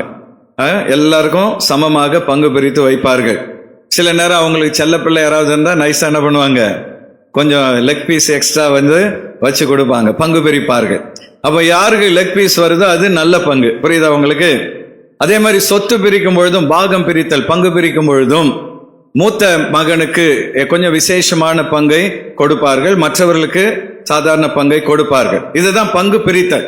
அப்போ ஒரு பங்கை பிரிக்கும் பொழுது சிறந்ததை யார் தேர்ந்தெடுக்கிறார்களோ பொதுவாக மூத்தவர்கள் தேர்ந்தெடுப்பார்கள். ஆனா இந்த இடத்திலே மார்த்தாள் எதை தேர்ந்தெடுத்தாள், மரியாள் எதை தேர்ந்தெடுத்தாள் என்று நாம் பார்க்க போகிறோம். 2 வகையான பங்குகளை குறித்து இங்கே நாம் அறிந்து கொள்ள முடியும். பின்வருகிற இந்த 2 விதமான பங்குகளை குறித்து அறிந்து கொள்ளும் போது சரியான பங்கை நாம் தேர்ந்தெடுக்க முடியும். முதலாவது மார்த்தாள் தேர்ந்தெடுத்த பங்கு எதுன்னு பாத்தீங்கன்னா, எடுபட்டு போகும் பங்கு, a portion that can be taken. எடுபடுகிற ஒரு பங்கு, தன்னை விட்டு எடுபட்டு போகிற ஒரு பங்கை அவள் தெரிந்து கொண்டாள். லூக்கா 10வது அதிகாரம் 42வது வசனத்தை எல்லோரும் சேர்ந்து, அந்த ஸ்கிரீன்ல வர வசனத்தை எல்லோரும் சேர்ந்து வாசிப்போம். தேவையானது ஒன்றே. தேவையானது ஒன்றே. மரியாள் தன்னை விட்டு எடுபடாத மரியாள் தன்னை விட்டு எடுபடாத நல்ல பங்கை தெரிந்து கொண்டாள் நல்ல என்றார். பங்கை தெரிந்து கொண்டாள் என்றார். கைகள் வைத்து ஒரு அல்லேலூயா சொல்லலாமா? இந்த ஸ்லைடு அப்படியே இருக்கட்டும். இதுக்கு முன்னாடி இன்னொரு ஸ்லைடு ஆட் பண்ணி அதுல 42வது வசனத்தை போட்டிருப்பா. தேவையானது ஒன்று, மரியாள் தன்னை விட்டு எடுபடாத நல்ல பங்கை தெரிந்து கொண்டாள். அப்படி என்றால் மார்த்தாள் எப்படிப்பட்ட பங்கை தெரிந்து கொண்டாள்? தன்னை விட்டு எடுபடாத ஒரு பங்கை மரியாள் தெரிந்து கொண்டாள். ஆனால் மார்த்தாளோ தன்னை விட்டு எடுபடுகிற ஒரு பங்கை தெரிந்து கொண்டாள். இன்னொரு வகையில சொல்ல போனா, மரியாள் மார்த்தாள் எல்லாருமே ஆண்டவருக்கு சேவை செய்ய விரும்பினார்கள். ஆனா மார்த்தாள் சமையல் கட்டிலே அவருக்கு உணவு தயாரிப்பதிலேயே குறியா இருந்தாள். ஆனா மரியாளோ தன்னுடைய வேலைகள் எல்லாம் வேக வேகமாய் முடித்து விட்டு இயேசுவின் பாதத்தில் வந்து அமர்ந்தாள். ஹல்லேலூயா. அப்படின்னா இன்னொரு வகையில சொல்ல போனா, மார்த்தாள் இந்த பூமிக்கு அடுத்த காரியங்களையே அதிகமாய் தேடினாள், தன்னுடைய வயிற்றுக்கு அடுத்த காரியங்களையே அதிகமாய் தேடினாள். ஆனால் மரியாளோ பரலோகத்துக்கு அடுத்த காரியத்தை தேட துவங்கினாள். ஒன்றை நீங்க புரிந்து கொள்ளணும், காண்கிறவைகள் எல்லாம் அநித்தியமானவைகள், கண்களால் பார்க்கிற எல்லாம் அழியக்கூடியவைகள், காணாதவைகளோ நித்தியமானவைகள். பக்கத்துல உங்க கைப்பிடிச்சு சொல்லுங்க, எதை தேடுகிறீர்கள்? காண்கிறவைகளையா காணாதவைகளையா? பார்க்கறது தானே பாஸ்டர் தேட முடியும். கண்ணால பணத்தை பார்க்கிறோம், பணத்தை தேடுறோம். பொருளை பார்க்கிறோம், பொருளை தேடுகிறோம். ஆனா பரலோகத்தை நாங்க பார்க்கல, பரலோகத்தில் இருக்கிற தூதர்களை பார்க்கல, அதனால நாங்க பார்க்கிறதை தேடுகிறோம் என்று நினைக்கிறோம். மார்த்தாள் கண்களால் கண்ட பூமிக்கு அடுத்த காரியங்களை தேடினாள். 3 வகையான கிறிஸ்தவர்கள் உலகத்தில் இருக்கிறார்கள். முதலாவது கிறிஸ்தவர்கள், அவங்க எப்பவுமே பூமிக்குரியதை மாத்திரமே தேடுவார்கள், ஆண்டவரை தேட மாட்டார்கள். கிறிஸ்தவர்கள் என்று பெயர் இருக்கும், ஜெபம் இருக்காது, வேத வாசிப்பு இருக்காது. கிறிஸ்தவர்கள் என்று பெயர் இருக்கும், அவங்க வாழ்க்கையில இயேசுவை ஏதோ ஒரு மூலையில வைத்திருப்பார்கள். பேருக்கு ஞானஸ்தானம் எடுத்துட்டு நானும் ஒரு கிறிஸ்தவன் என்று சொல்வார்கள். அவர்களுக்கும் இயேசுக்கும் எந்த சம்பந்தமும் இருக்காது. சபைக்கு விருப்பப்பட்டால் வருவார்கள், இல்லை என்றால் அதுவும் வரமாட்டார்கள். சில கிறிஸ்தவர்கள் கரெக்டா பண்டிகை நாட்களில் வந்து அட்டெண்டன்ஸ் கொடுத்துட்டு போயிடுவாங்க. இவர்கள் பெயர் கிறிஸ்தவர்கள், பெயருக்கு கிறிஸ்தவர்கள், கிறிஸ்துவுக்கும் அவர்களுக்கும் சம்பந்தம் இருக்காது. ஆனா இன்னொரு வகையான கிறிஸ்தவர்கள் இருக்கிறார்கள். இவர்கள் ஆண்டவருக்கு நல்ல சேவை செய்யணும்னு விரும்புவார்கள், நல்ல ஊழியம் செய்யணும்னு விரும்புவார்கள். ஆனால் ஆண்டவருடைய பாதத்துக்கு வரமாட்டார்கள். ஜெபம் பண்ண டைம் இல்லை, பைபிள் வாசிக்க டைம் இல்லை, ஆனா ஆண்டவருக்காக நான் எதையாவது செய்ய வேண்டும் என்று விரும்புகிறவர்கள். 3வது ஒரு கிறிஸ்தவர்கள் உண்டு. இவர்கள் தேவனுக்கு சேவையும் செய்வார்கள், கர்த்தருடைய பாதத்தில் அமர்ந்து அவரோடு பேசவும் செய்வார்கள். இந்த மார்த்தாள் 2வது வகை. இவ சேவை சேவை சேவை, ஊழியம் ஊழியம் ஊழியம் அதிலே இருந்தாலே தவிர ஆண்டவருடைய பாதத்தில் வந்து அமர அவளுக்கு நேரம் இல்லை. வேலை வேலை என்று ஓடிக்கொண்டிருந்தாள், வீட்டு வேலை, அந்த வேலை, இந்த வேலை என்று ஓடிக்கொண்டிருந்தாள். ஆனால் கர்த்தரை தேடுவதற்கு அவளுக்கு நேரம் இல்லை. அப்படி என்றால் தன்னை விட்டு எடுபடுகிற இந்த உலகத்துக்கு அடுத்த காரியத்தை அவள் தேடினதினால் மார்த்தாள் வாழ்க்கையிலே 3 விதமான சூழ்நிலைகள் அவள் சந்தித்தாள். முதலாவது என்ன பண்ணா பாத்தீங்கன்னா, தன் சூழ்நிலையை குறித்து வருத்தப்பட ஆரம்பித்தாள். மார்த்தாள் முதலாவது தன்னுடைய சூழ்நிலையை குறித்து வருத்தப்பட்ட மார்த்தாள். She was upset with the situation. என் வாழ்க்கை இப்படி இருக்கிறது, என் சூழ்நிலை இப்படி இருக்கிறது என்று சொல்லி அவள் வருத்தம் அடைந்தாள். லூக்கா 10:40 எல்லோரும் சேர்ந்து வாசிப்பீர்கள் என்றால் அருமையாய் வேதம் சொல்கிறது, மார்த்தாளோ பற்பல வேலைகளை செய்வதில் மிகவும் வருத்தம் அடைந்தாள். ஹல்லேலூயா. காலையில எழுந்தோடனே வேலைக்கு வர்றோம், பிசினஸ பாக்குறோம், அதை பண்றோம், இதை பண்றோம். ஆனால் கடைசியில முடிவு என்னன்னு பாத்தீங்கன்னா அப்செட். என்ன, எதுவுமே வந்து சக்சஸ் ஆகல, எதுல கை வைத்தாலும் உருப்படல, நம்முடைய வாழ்க்கையில முன்னேற்றம் இல்லை, ஒரு அடி மேலே ஏறினா ஜான் ஏறினா முழம் சறுக்குது என்று சொல்லி வருத்தப்படுகிற ஒரு சூழ்நிலைக்குள்ளே நம்முடைய வாழ்க்கை செல்ல காரணம் என்ன? மார்த்தாள் வேலைகளை செய்தால் இயேசுவை தேடவில்லை. இன்னைக்கு உங்க வாழ்க்கையிலே அப்செட் ஆயிருக்கிறீங்களா? குடும்பத்தை குறித்து, வேலையை குறித்து, பிசினத்தை குறித்து வருத்தத்தில் இருக்கிறீர்களா? இந்த வருஷத்தின் துவக்கத்திலே வருத்தத்தோடு இந்த நாட்களை கழித்து கொண்டிருக்கிறீர்களா? இன்னைக்கு ஆண்டவர் சொல்றார், மார்த்தாளே மார்த்தாளே, நீ அநேக காரியங்களை குறித்து கவலைப்பட்டு கலங்கி கொண்டிருக்கிறாய். காரணம் என்ன? நீ எடுபடுகிற பங்கை தேடி கொண்டிருக்கிறாய். உலகத்துக்கு அடுத்த லௌகீக காரியங்களில் மாத்திரமே கவனம் செலுத்தி கொண்டிருக்கிறாய். கர்த்தரை தேட உனக்கு நேரம் இல்லை. ஆண்டவருடைய சமூகத்திலே வந்து அமர உனக்கு நேரம் இல்லை. வேலை வேலை வேலை. சில ஆட்களுக்கு குடும்பத்தை விட வேலை தான் முக்கியம். வேலை வேலை என்று ஓடிக்கொண்டிருப்பார்கள். இன்னும் ஒரு சிலர் சொந்தம் சொந்தம் என்று ஓடிக்கொண்டிருப்பார்கள். இன்னும் ஒரு சிலர் பல உலக காரியங்களை தேடி ஓடிக்கொண்டிருப்பார்கள். ஜெபம் பண்ண நேரம் இல்லை, ஆண்டவருடைய பாதத்தில் அமர நேரம் இல்லை என்று சொல்லி புலம்பிக் கொண்டிருப்பார்கள். இந்த மார்த்தாள் அழிந்து போகிற எடுபடுகிற பங்கை தேடினதினால் வருத்தப்பட்டாள். இரண்டாவது, அவளுக்குள் அந்த மனசு அப்செட் ஆன உடனே இப்ப தன் சூழ்நிலைகளையும் தன்னை சுற்றி இருக்கிறவர்களையும் குற்றம் சாட்ட துவங்குகிறாள். She was complaining about a situation and the people who are around her. தன்னை சுற்றி இருக்கிற மக்களையும் தன் சூழ்நிலைகளையும் குற்றம் சாட்ட துவங்குகிறாள். மீண்டுமாய் 40வது வசனத்தை எல்லோரும் சேர்ந்து வாசிங்க பார்க்கலாம். மார்த்தாளோ, எல்லாரும் சேர்ந்து வாசிக்கலாமா? மார்த்தாளோ பற்பல வேலைகளை செய்வதில் மிகவும் வருத்தமடைந்து ஆண்டவரிடத்தில் வந்து, ஆண்டவர் இயேசுவிடத்திலே வந்து, ஆண்டவரே நான் தனியே வேலை செய்யும்படி என் சகோதரி என்னை விட்டு வந்திருக்கிறதை குறித்து உமக்கு கவலை இல்லையா? என்னை பத்தி உங்களுக்கு கொஞ்சம் கூட கவலை இல்லையா? எனக்கு உதவி செய்யும்படி அவளுக்கு சொல்லும் என்றாள். எனக்கு ஹெல்ப் பண்றதுபடி அவளுக்கு சொல்லும் என்று ஆண்டவர் இயேசுவிடத்தில் கம்ப்ளைண்ட் பண்றார். தன் சகோதரியை குறித்து கம்ப்ளைண்ட் பண்றார். உண்மையிலேயே மார்த்தாள் தன் தங்கையை குறித்து சந்தோஷப்பட்டிருக்கணும். பரவாயில்ல, நான் தான் அடுப்புல கடந்து வேகிறேன், என் தங்கச்சி ஆண்டவர் பாதத்தில் அமர்ந்திருக்கிறாளே, எவ்வளோ சந்தோஷம். அவ வெளியில போய் அந்த வேலை இந்த வேலை இல்லாம கர்த்தருடைய பாதத்தில் அமர்ந்திருக்கிறாளேன்னு சொல்லி சந்தோஷப்படல, அவளை குறித்து முறுமுறுக்க துவங்குகிறாள். ஹல்லேலூயா. நீ நிறைய குடும்பங்கள் அப்படிதான். ஊழியத்துக்கு சகோதரி போனால் கணவர் முறுமுறுப்பு, எப்ப பார்த்தாலும் ஊழியன் ஓடுற, எப்ப பார்த்தாலும் ஊழியன் ஓடுற, வீட்டை கவனிக்க மாட்டேன்ற. வீட்டை கவனித்தாலும் ஊழியம் பண்றவங்கள குறித்து முறுமுறுப்பு. அதுக்கப்புறம் குடும்பத்தில் ஏதாவது பிரச்சனை வந்தா உடனே கம்ப்ளைண்ட், பைபிளை தூக்கிட்டு ஓடுற, ஊழியம் பண்ற, உனக்கு என்ன அருகதை இருக்கிறது என்று உடனே ஊழியம் செய்கிறவர்களை கம்ப்ளைண்ட் பண்ற. எப்ப பார்த்தாலும் ஜபம் உட்கார்ந்துட்டு இருக்கிற, எப்ப பார்த்தாலும் பைபிள் உட்கார்ந்துட்டு இருக்கிறேன்னு சொல்லி நிறைய கிறிஸ்தவ குடும்பங்கள்லேயே கர்த்தரை தேடுகிற பிள்ளைகளை, குடும்பத்தில் இருக்கிற கிறிஸ்தவர்களே குற்றப்படுத்தி கொண்டிருப்பதை நாம் பார்க்கிறோம். மார்த்தாள் அதைத்தான் செய்தாள். என் தங்கச்சி ஆண்டவர் பாதத்தில் தான் அமர்ந்திருக்கிறாள், சந்தோஷப்படல. ஆண்டவர் இயேசுகிட்டே போய் குற்றப்படுத்துகிறாள். உங்களுக்கு என்ன பத்தி கொஞ்சம் கூட கவலை இல்லையா? அவ வந்து உட்கார்ந்து கதை கேட்டுட்டு இருக்கிறா, அமுச்சு வைங்க என் கூட வேலைக்கு என்று சொல்லி அவள் தானும் வேதனைப்படுவதும் இல்லாமல் தன் சகோதரி சந்தோஷமா இருப்பதை பார்த்து பொறாமைப்பட்டு குற்றம் சாட்ட துவங்குகிறாள்.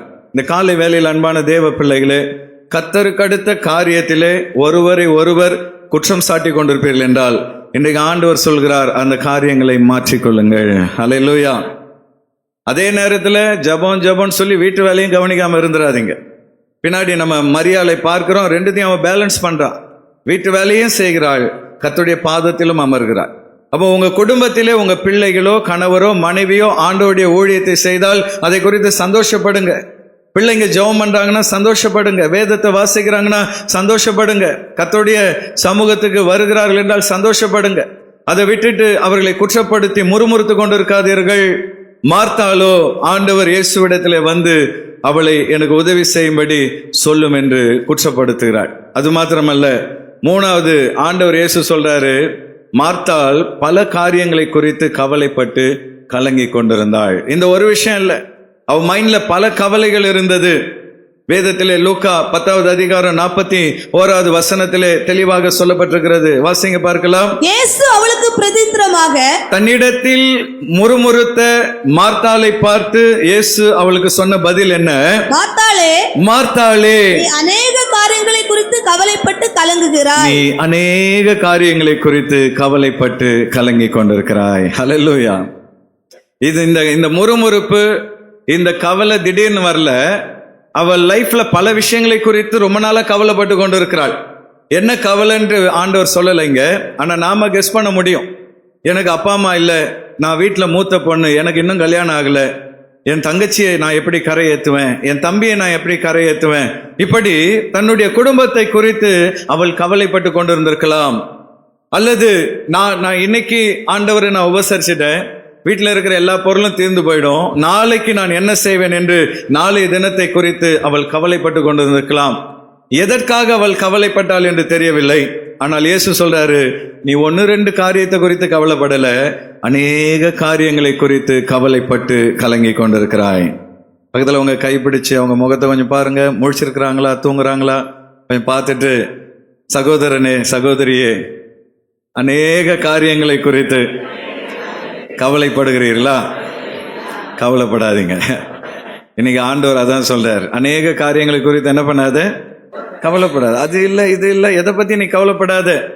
உனக்கு என்ன தேவை என்று நீ அறிந்திருப்பதை விட உன்னை படைத்த தேவன் எல்லாவற்றையும் அறிந்து வைத்திருக்கிறார். ஹல்லேலூயா. உன் தேவைகளை நீ அறிந்ததை விட உன்னை உங்க அப்பா நல்லா அறிந்து வைத்திருக்கிறார். எந்த நேரத்தில் உனக்கு என்ன கொடுக்கணும்னு அவருக்கு நன்றாக தெரியும். நீ அதை பத்தி கவலைப்பட வேண்டிய அவசியமே இல்லை.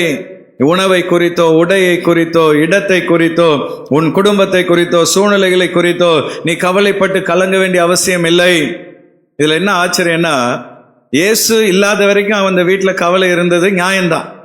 பல விஷயங்களை குறித்து கவலைப்பட்டிருக்கலாம். ஆனால் இப்பொழுது அந்த வீட்டுக்குள் யார் வந்திருக்கிறது? சமாதான பிரபுவாகிய இயேசு வந்திருக்கிறார். ஆனா அவரை வீட்டில் வச்சுக்கிட்டே இந்த அம்மா என்ன பண்ணிட்டு இருக்குது? நிறைய பேருடைய வாழ்க்கை அப்படிதான். ஆண்டவர் இயேசுவை தன் இதயத்தில் வைத்து கொண்டு இந்த அம்மா என்ன பண்ணிட்டு இருப்பாங்க? கவலைப்பட்டு கொண்டு இருப்பார்கள். எதுக்கு எடுத்தாலும் கவலை.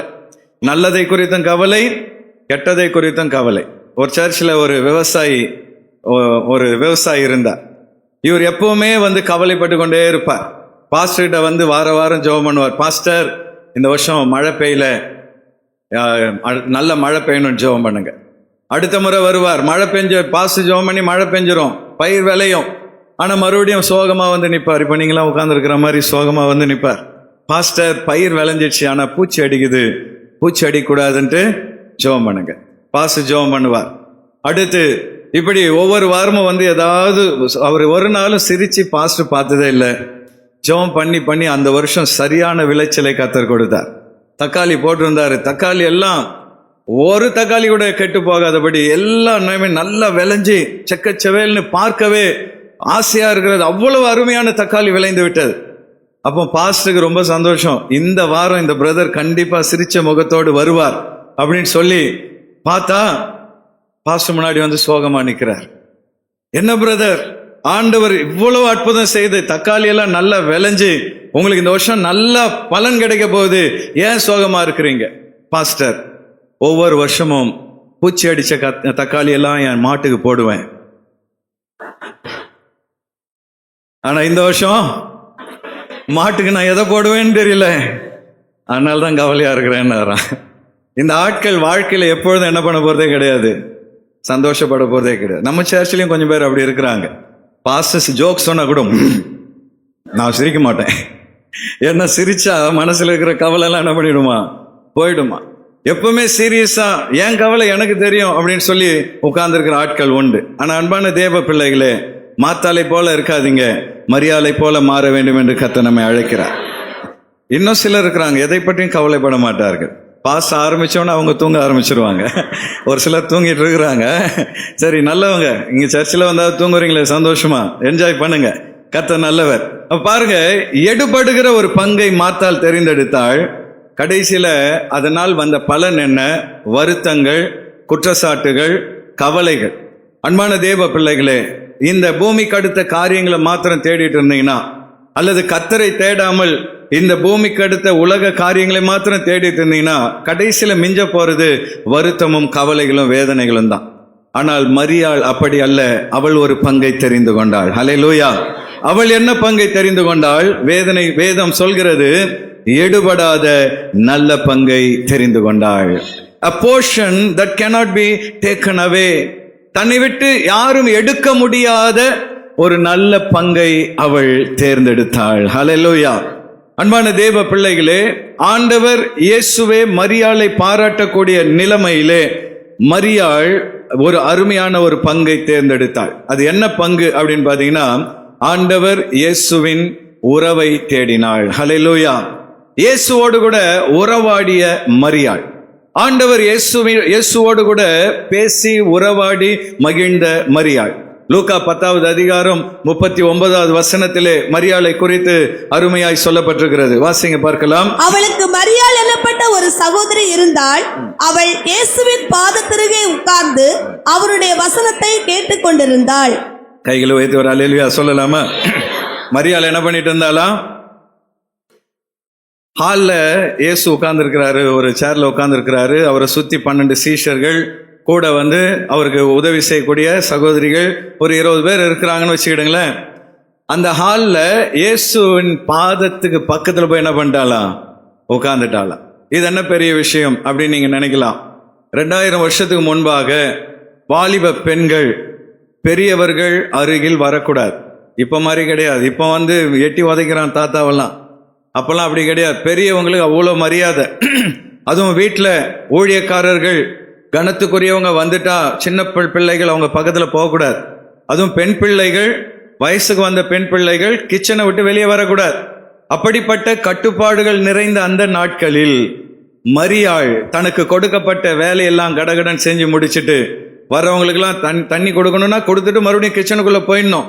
அங்கே நின்று பேசக்கூடாது. அதுதான் அந்த நாட்களின் கட்டுப்பாடு. ஆனால் இவ கடகடன் எல்லா வேலையும் முடிச்சுட்டு யாரை பற்றியும் கவலைப்படல, நேரம் ஆண்டவர் இயேசுவின் பாதத்து அருகில் போய் உட்காந்துட்டா. உட்காந்து சும்மா உட்காந்து இல்லை, அவங்க பேசுறதை கேட்டுட்டு இல்லை, இவளும் என்ன பண்ற, ஆண்டவரோடு கூட பல கேள்விகளை கேட்கிறாள். அங்கே சொல்லப்பட்டிருக்கிறது, அவள் இயேசுவின் பாதத்தருகே உட்கார்ந்து அவருடைய வசனத்தை கேட்டுக்கொண்டிருந்தாள். கைகளை வைத்து ஒரு அல்லேலூயா சொல்லலாமா? ஜெபம் என்பது ஆண்டவருடைய பாதத்தில் அமர்ந்து அவர் பேசுவதை கேட்பது. அல்லேலூயா. ஜெபம் அப்படின்ன உடனே நாம என்ன பண்றோம், பரமண்டலங்களில் இருக்கிற எங்கள் பிதாவே உம்முடைய ராஜ்யம் வருவதாக கட கட கட கடன்ட்டு என்ன பண்ணிடுறோம், ஒப்பிச்சுட்டு போயிடுறோம். ஆனா ஜெபம்ன்றது ஒன் வே கம்யூனிகேஷன் கிடையாது. நீ மட்டும் பேசுவதல்ல, ஆண்டவர் பேசுவதை கேட்பதுதான் ஜெபம். அல்லேலூயா. இங்க இயேசு பேசின வசனத்தை அவள் காது கொடுத்து கேட்டுக்கொண்டிருந்தாள். அப்படி என்றால் அன்பான தேவ பிள்ளைகளே, ஆண்டவருடைய வார்த்தைகளை கேட்பதுதான் நம்முடைய வாழ்க்கையில் நம்மை விட்டு எடுபடாத நல்ல பங்காக இருக்கிறது. இப்பெல்லாம் நீங்க எந்த பங்கை நீங்க தெரிந்தெடுத்திருக்கிறீங்க? நீங்க எல்லாம் நல்ல பங்கை தெரிந்தெடுத்திருக்கிறீர்கள். வீட்டில் தூங்கிட்டு இருக்கிறவங்களாம் என்ன பண்ணிட்டு இருக்கிறாங்க, அவங்க எடுபடுகிற பங்கை தெரிந்தெடுத்திருக்கிறார்கள். நீங்க காலையில எழுந்து பனியா இருந்தாலும் குளிரா இருந்தாலும் கடகடன் ஆயத்தமாகி வந்துட்டீங்க. அப்போ நல்ல பங்கை தெரிந்து கொள்வது என்பது என்ன? இயேசுவின் பாதத்தில் அமர்ந்து அவர் பேசுவதை கேட்பதும் அவரோடு கூட பேசுவதும். ஜெபம் என்பது ஏதோ கடமைக்காக செய்கிற ஒன்று அல்ல, ஆண்டவரோடு கூட ஒரு உறவை ஏற்படுத்துகிற ஒரு அனுபவம். இந்த காலை வேளையிலே ஒருவேளை ஆண்டவரோடு ஜெபிக்கிற அனுபவம் உனக்கு இல்லை என்றால், காலையில எழுந்து அவரோடு உறவாடுகிற, அவரோடு கூட ஜெபத்திலே தரித்திருக்கிற அனுபவம் இல்லை என்றால், இன்றைக்கு ஆண்டவர் சொல்றாரு, மார்த்தாளை போல நீ கவலைப்பட்டு கலங்காமல் மரியாளை போல சந்தோஷமா இருக்க வேண்டும் என்றால் இயேசுவோடு கூட ஒரு உறவை நீ ஏற்படுத்தி கொள்ள வேண்டும். அல்லேலூயா. அவரோடு கூட ஒரு ரிலேஷன்ஷிப், அவரோடு கூட ஒரு உறவை ஏற்படுத்தி அவர் பாதத்தில் அமர்கிற ஒரு பழக்கத்தை ஏற்படுத்தி கொண்டால் இந்த பூமியில் மாத்திரமல்ல மறுமையிலும் அது உன்னை தொடர்ந்து வரும் என்று கர்த்தர் சொல்கிறார். ஹல்லேலூயா. ஜெபம் என்பது சாதாரண விஷயம் கிடையாது. எல்லாரும் கவனிங்க, ஜெபம்ன்றது நீங்க நினைக்கிற மாதிரி சாதாரண விஷயம் கிடையாது. நீங்க பண்ணுகிற ஒவ்வொரு ஜெபமும் தூபமாக பரலோகத்தை அடைந்து கொண்டிருக்கிறது. எந்த ராக்கெட்டும் போக முடியாத இடத்துக்கு உன்னுடைய ஜெபம் போய் கொண்டிருக்கிறது. ஹல்லேலூயா. அது மாத்திரமல்ல, அந்த ஜெபத்தை ஆண்டவர் காது கொடுத்து கேட்டுக்கொண்டிருக்கிறார். நீ ஆண்டவரோடு பேசுகிற ஒவ்வொரு வார்த்தையும் கர்த்தர் கவனிக்கிறார். அவர் உன்னுடைய மனதிலிருந்து எழும்புகிற ஒவ்வொரு ஜெபத்தையும் கர்த்தருடைய கண்கள் பார்க்கிறது, செவிகள் கவனித்துக் கொண்டிருக்கிறது. இந்த காலை வேளையிலே கர்த்தரோடு ஒரு உறவை ஏற்படுத்தி இருக்கிறாயா? இந்த வருஷத்தின் துவக்கத்திலிருந்து ஆவியானவர் தொடர்ந்து சொல்லுகிற விஷயம் அதுதான். நீ கர்த்தரோடு ஒரு உறவை ஏற்படுத்து. ஆண்டவரோடு கூட ஒரு நெருங்கிய ஒரு ரிலேஷன்ஷிப், கர்த்தரோடு கூட உறவாடுகிற ஒரு அனுபவம் உனக்கு தேவை. இந்த மரியாள் அவள் யாரை குறித்தும் கவலைப்படவில்லை.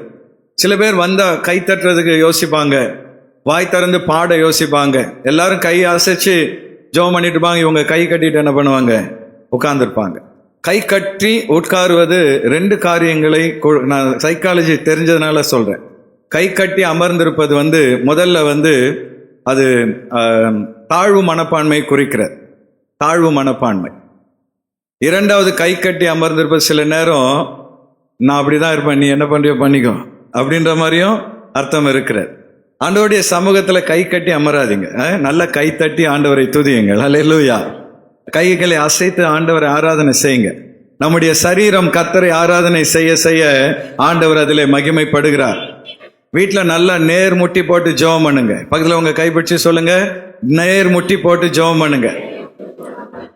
உங்களுக்கு சீக்கிரம் மூட்டு வலியெல்லாம் சரியாயிடும். அல்லேலூயா. முட்டி போட்டு ஜெபம் பண்றது ஒரு எக்ஸசைஸ் தெரியுமா உங்களுக்கு? நிறைய பேருக்கு அது தெரியறதில்ல. காலையில் ஒரு 5 நிமிஷமாவது நேர முழங்கால் படிட்டு கொஞ்ச நேரம் ஆண்டவரை ஸ்தோத்திரம் பண்ணுங்க. நல்ல கைகளை உயர்த்தி கர்த்தரை துதிச்சு பாருங்க, ஜெபம் பண்ணி பாருங்க. அந்த நாளெல்லாம் உங்களுக்கு ஒரு ஆசீர்வாதமான நாளாய் மாறிடும்.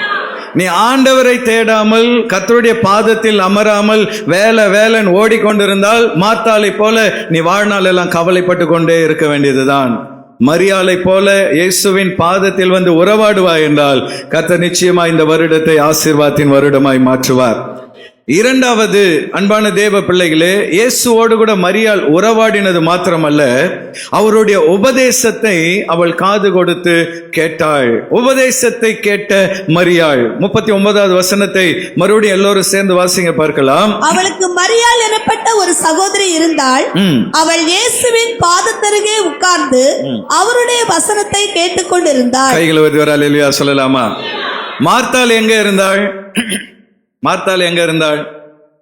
சமையல் கட்டுல வேலை செய்து கொண்டிருந்தாள். மரியாள் எங்க இருக்கிறாள்? இங்க இயேசுவின் பாதத்தில் அமர்ந்திருக்கிறாள். 2 பேரும் ஒரே விஷயத்தை தான் செய்யறாங்க. மார்த்தாள் வயிற்றுக்குரிய உணவுக்காக சமையல் கட்டில் இருந்தாள். இவளோ ஆவிக்குரிய உணவுக்காக இயேசுவின் பாதத்தில் இருந்தாள். வயிற்றுக்குரிய உணவு என்னதான் பிரியாணி சாப்பிட்டாலும் மறுநாள் எங்க போயிடும்? அது போக வேண்டிய இடத்துக்கு போயிடும். ஆனா இன்னைக்கு நீங்க சாப்பிட்ற இந்த வேத வசனம் நாளைக்கு அழிஞ்சிடுமா? அழியவே அழியாது. இன்னைக்கு நீங்க சாப்பிடுகிற இந்த வசனம் என்கிற உணவு வாழ்நாளெல்லாம் உங்கள் இருதயத்தில் இருந்து நிலை நிற்கும். அல்லேலூயா. ஆனா இன்னைக்கு விசுவாசிகள் எதை அதிகமா தேடுறாங்க? ஞாயிற்றுக்கிழமை வயிற்றுக்கு அடுத்த காரியத்தை தான் தேடி ஓடிட்டு இருக்கிறாங்க. இது அழிந்து போகிற உணவு, அழியாத உணவு ஆண்டவர் இயேசு கிறிஸ்து ஒருவர் மாத்திரமே. அவர் வாயிலிருந்து புறப்படுகிற வார்த்தைகள் தான் வானத்து அப்பமாக இருக்கிறது. இயேசு சொல்றார், நான் வானத்திலிருந்து இறங்கின மன்னாவாக இருக்கிறேன். அப்ப அவருடைய வசனங்கள் பூமியிலிருந்து வந்தவைகள் அல்ல, வானத்திலிருந்து வந்த வார்த்தைகள். பூமியிலிருந்து வருகிற உணவு மறுபடியும் பூமிக்கு போயிடும். ஆனா வானத்திலிருந்து வருகிற வசனம் நம்மை பரலோகத்துக்கு ஒரு நாள் கொண்டு செல்லும்.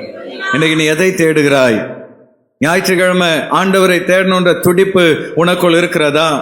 உன் குடும்பத்துல சபைக்கு வராதவங்க இருந்தா அவங்கள சபைக்கு அழைத்து வரணுன்ற வாஞ்சை உனக்குள் இருக்கிறதா? ஏதோ நான் வந்தேன், நான் சாப்பிட்டு போறேன், எனக்கு சந்தோஷம் என்று விட்டு விடுகிறீர்களா? நீங்க சர்ச்சை கிளம்புற நேரம் குழந்தைங்க தூங்கிட்டு இருக்கிறாங்க, சரி தூங்குற குழந்தைய ஏன் டிஸ்டர்ப் பண்ணணும்ட்டு விட்டுட்டு வந்துடுறீங்களா? அல்லது நான் சபைக்கு போறேன், நான் ஆண்டவருடைய வார்த்தையை கேட்கிறேன், என் பிள்ளைகளுக்கு அது தேவை என்ற வாஞ்சை உனக்குள் இருக்கிறதா? இந்த மரியாள் ஆண்டவர் இயேசுவின் பாதத்தில் அமர்ந்து அவருடைய வசனத்தை கேட்டுக்கொண்டிருந்தாள். அன்பான தேவ பிள்ளைகளே, கர்த்தருடைய வேத வசனம் நம் வாழ்க்கையில நம்மை ஆசீர்வதிக்கிற வார்த்தைகளா இருக்கிறது. நல்லா ஒன்ன புரிஞ்சுக்கிடுங்க, நீங்க இந்த வேத வசனத்தை எவ்வளவுக்கு எவ்வளவு வாசிக்கிறீங்களோ அவ்வளவுக்கு எவ்வளவு ஆண்டவரை குறித்து அதிகமாய் நீங்கள் அறிந்து கொள்வீர்கள். நீங்க எவ்வளவுக்கு அவ்வளவு ஆண்டவரை அறிந்து கொள்கிறீர்களோ அவ்வளவுக்கு அவ்வளவு கர்த்தர் உங்களை உயர்ந்த ஸ்தானத்தில் கொண்டு போய் வைப்பார். அவன் என் நாமத்தை அறிந்திருக்கிறபடியினால் அவனை உயர்ந்த அடைக்கலத்தில் வைப்பேன். ஹல்லேலூயா. நான் என்னுடைய லைஃப் உங்களுக்கு தெரியும். நான் வாலிப வயதிலே ரொம்பலாம் படிக்கல. 10வது வரைக்கும் படிச்சுட்டு ஐடிஐ முடிச்சுட்டு ஒரு வேலைக்கு போயிட்டேன். ஆனால் நான் ரட்சிக்கப்பட்ட முதல் இந்த வேத வசனத்தை வாஞ்சையாய் வாசிக்க துவங்கினேன். இன்றைக்கும் இந்த வேதத்தை நான் நேசிக்கிறேன். இந்த வேத வசனத்தை வாசித்து அதன்படி என் வாழ்க்கையை நான் கட்டமைத்ததினால் இன்றைக்கு ஆண்டவர் நான் கற்பனை செய்யாத உயரத்தில் என்னை கொண்டு போய் வைத்திருக்கிறார். அல்லேலூயா. 10வதோடு படிப்பை முடிச்சேன்னா இப்போ டாக்டரேட் பண்ணி கொண்டு இருக்கிறேன். யாராவது நம்ப முடியுதா? நான் இன்னைக்கு ஏதோ ஒரு கம்பெனியில், ஒரு கிரானைட் கம்பெனியில் வேலை செய்து கொண்டிருக்க வேண்டிய என்னை ஆண்டவர் இந்த வேத வசனத்தை நேசித்ததினால் இன்றைக்கு கர்த்தர் உயர்ந்த ஸ்தானத்தில் வைத்திருக்கிறார். அப்போ இந்த காலை வேளையில் வாலிப பிள்ளைகளுக்கு நான் சொல்றேன், நீ ஆண்டவருடைய வசனத்தின் மேல் தாகமாய் இருந்தால், இந்த வேத வசனத்தின் மேல் வாஞ்சையா இருந்தால், நீ நினையாத உயரத்தில் கர்த்தர் உன்னை கொண்டு போய் வைப்பார். ஹல்லேலூயா. பக்கத்துல உங்க கைப்பிடிச்சு சொல்லுங்க, கர்த்தருடைய வசனத்தை தேடுவாய் என்றால் உயர்ந்த ஸ்தானத்தில் கர்த்தர் வைப்பார். அதுக்கு தான் பைபிளை படிங்கன்னு அடிச்சு சொல்றோம். நம்ம பசங்க என்ன சொல்றாங்க? நோ பாஸ்டர், நோ டைம். ஆனா மற்றதுக்கெல்லாம் டைம் இருக்குது. செல்போன்ல மற்ற வேலைகள்லாம் செய்ய டைம் இருக்கு. சோசியல் மீடியாவில் போயிட்டு ஷார்ட்ஸ் போடுறதுக்கெல்லாம் நேரம் இருக்குது. ஆனா வேதத்தை வாசிக்க என்ன கிடையாது? நேரம் கிடையாது. நோ டைம் அப்படின்னு ஒரு நாளும் சொல்லாத. நீ ஆண்டவருக்கு நோ டைம் சொன்னா ஒரு நாள் ஆண்டவர் இயேசு வரும்பொழுது உன்னை பார்த்து நோ டைம் பா, நீ போயிட்டு வா, நீ போக வேண்டிய இடத்துக்கு போன்னு சொல்லி அனுப்பி வச்சிருவார். கர்த்தருக்கு உன் வாழ்க்கையில் முதலிடத்தை கொடு. ஆண்டவருடைய வசனத்தை உறுதியாய் பற்றிக்கொள். மரியாளை போல அவருடைய உபதேசத்தை கேட்டுக்கொள். அது மாத்திரமல்ல, மரியாள் அழியாத பங்கை தெரிந்தெடுத்து கொண்டாள். ஹல்லேலூயா. மார்த்தாள் அழிகிற பங்கை தெரிந்தெடுத்து கொண்டாள், மரியாளோ அழியாத பங்கை தெரிந்தெடுத்து கொண்டாள். 10:42 மறுபடியும் வாசிங்க பார்க்கலாம். தேவையானது ஒன்றே, தேவையானது ஒன்றே, மரியாள் தன்னை விட்டு எடுபடாத, மரியாள் தன்னை விட்டு எடுபடாத நல்ல பங்கை தெரிந்து கொண்டாள் நல்ல என்றார். பங்கை தெரிந்து கொண்டாள். ஹல்லேலூயா. தேவையானது எத்தனை? ஒன்னே ஒண்ணுதான். ஆனா நாம என்ன நினைக்கிறோம்? எனக்கு அது தேவை, இது தேவை, பணம் தேவை, பொருள் தேவை, வாகனம் தேவை, வீடு தேவை, உடை தேவை, நகை தேவை, அப்படின்னு பல தேவைகளை நாம லிஸ்ட் போடுறோம். ஆண்டவர் சொல்றார், அந்த லிஸ்ட்லாம் ஓரமா வை, உனக்கு தேவையானது ஒன்றே ஒன்றுதான். ஆண்டவர் இயேசுவின் பாதம். அல்லேலூயா. தேவையானது ஒன்றே, மரியாள் தன்னை விட்டு எடுபடாத நல்ல பங்கை தெரிந்து கொண்டாள். யாரும் அதை பறிக்க முடியாது. மார்த்தாள் சமைச்ச உணவை மற்றவங்க பறிச்சிட்டு போக முடியுமா? முடியாதா? முடியாதா? மற்றவங்க திருடிட்டு போக முடியுமா? முடியாதா? முடியும். இந்த உலகத்தில் நீ எதை சம்பாதித்தாலும் மற்றவர்கள் எளிதில் அதை எடுத்துக்கொள்ள முடியும். நீங்க இன்னைக்கு வச்சிருக்கிற எல்லாமே நிரந்தரமா உங்க கூட பரலோகம் வரப்போதா? வரப்போறது இல்லை. இன்னொரு எல்லாத்தையும் ஒரு நாள் விட்டுட்டு போக போறோம். அது எத்தனை கோடி சம்பாதிச்சிருந்தாலும், எவ்வளவு நீங்க எத்தனை நகைகளை சேர்த்து வைத்திருந்தாலும் எல்லாமே விட்டுட்டு போகக்கூடிய அழிந்து போகிற பங்கு. ஆனால் ஆண்டவர் இயேசுவின் பாதத்தை பற்றிக் கொள்வா என்றால் அது அழியாத பங்காக நித்தியம் வரை நம்மோடு கூட வரும். அல்லேலூயா. அழியாத பங்கு, சிறந்த பங்கு. நான் ஃபிஜி தேசத்துக்கு போயிருந்த பொழுது அங்க ஒரு நாள் ஒரு கடற்கரை நகரத்துக்கு எங்களை அழைத்து கொண்டு போனார்கள். ஒரு ஞாயிற்றுக்கிழமை ஆராதனை முடிந்த உடனே பாஸ்ட் வீட்டுக்கு நாங்கள் போனோம். பெரிய டேபிள்ல எங்களுக்கு விருந்து. கடற்கரை பட்டணம் இல்லையா, பெரிய மீன், ஒரே மீனை என்ன பண்ணாங்க, அப்படியே சமைச்சு ஸ்லைஸ் பண்ணி கொண்டு வந்து வச்சுட்டாங்க. அப்போ எங்க டீம்ல ஒரு வயசான ஒரு பாஸ்ட் ஒருத்தர் இருந்தார். அவரை வந்து டேபிள்ல நடுவில் உட்கார வச்சுட்டு எங்களை சுத்தி உட்கார வச்சாங்க. அப்போ நாங்க நினைச்சோம் அவருக்கு சிறந்த போர்ஷன், பெஸ்ட் பார்ட் கொடுக்க போறாங்க. நாம வந்து பொதுவா மீனுடைய நடு பகுதியை தான் சிறந்த பகுதின்னு நினைப்போம். ஆனா மீன் தலையை கொண்டு போய் என்ன பண்ணாங்க, அவரு கொண்டு போய் வச்சாங்க. நம்ம ஊர்ல விருந்தாளிக்கு மீன் தலை வைப்போமா? பொதுவான மீன் தலையை நிறைய பேர் விரும்பி சாப்பிட மாட்டோம். ஆனா அவரு கொண்டு போய் வச்சாங்க. அவருக்கு என்ன பண்றதுன்னே தெரியல அந்த வயசான பாஸ்டர். அப்போ எங்களை உபசரித்த அந்த குடும்பத்தார் சொன்னாங்க, எங்க நாட்டில் சிறந்த பகுதியை உயர்ந்த மனிதருக்கு கொடுப்போம். நீங்க வயதானவர் என்பதினால் இந்த மீனின் சிறந்த பகுதி என்ன பண்றோம், உங்களுக்கு கொடுக்குறோம்னு சொல்லி தலையை கொடுத்தார்கள். பொதுவா நம்ம வந்து தலை வந்து நம்ம விரும்ப மாட்டோம். ஆனால் அந்த நாட்டில் தலை தான் சிறந்த பகுதி. அதே போல இன்றைக்கு அநேகர் எது சிறந்தது என்று தெரியாமல் தலையாகிய இயேசுவை விட்டுட்டு உலகத்துக்கு அடுத்த காரியங்களை நாம் தேடிக்கொண்டிருக்கிறோம்.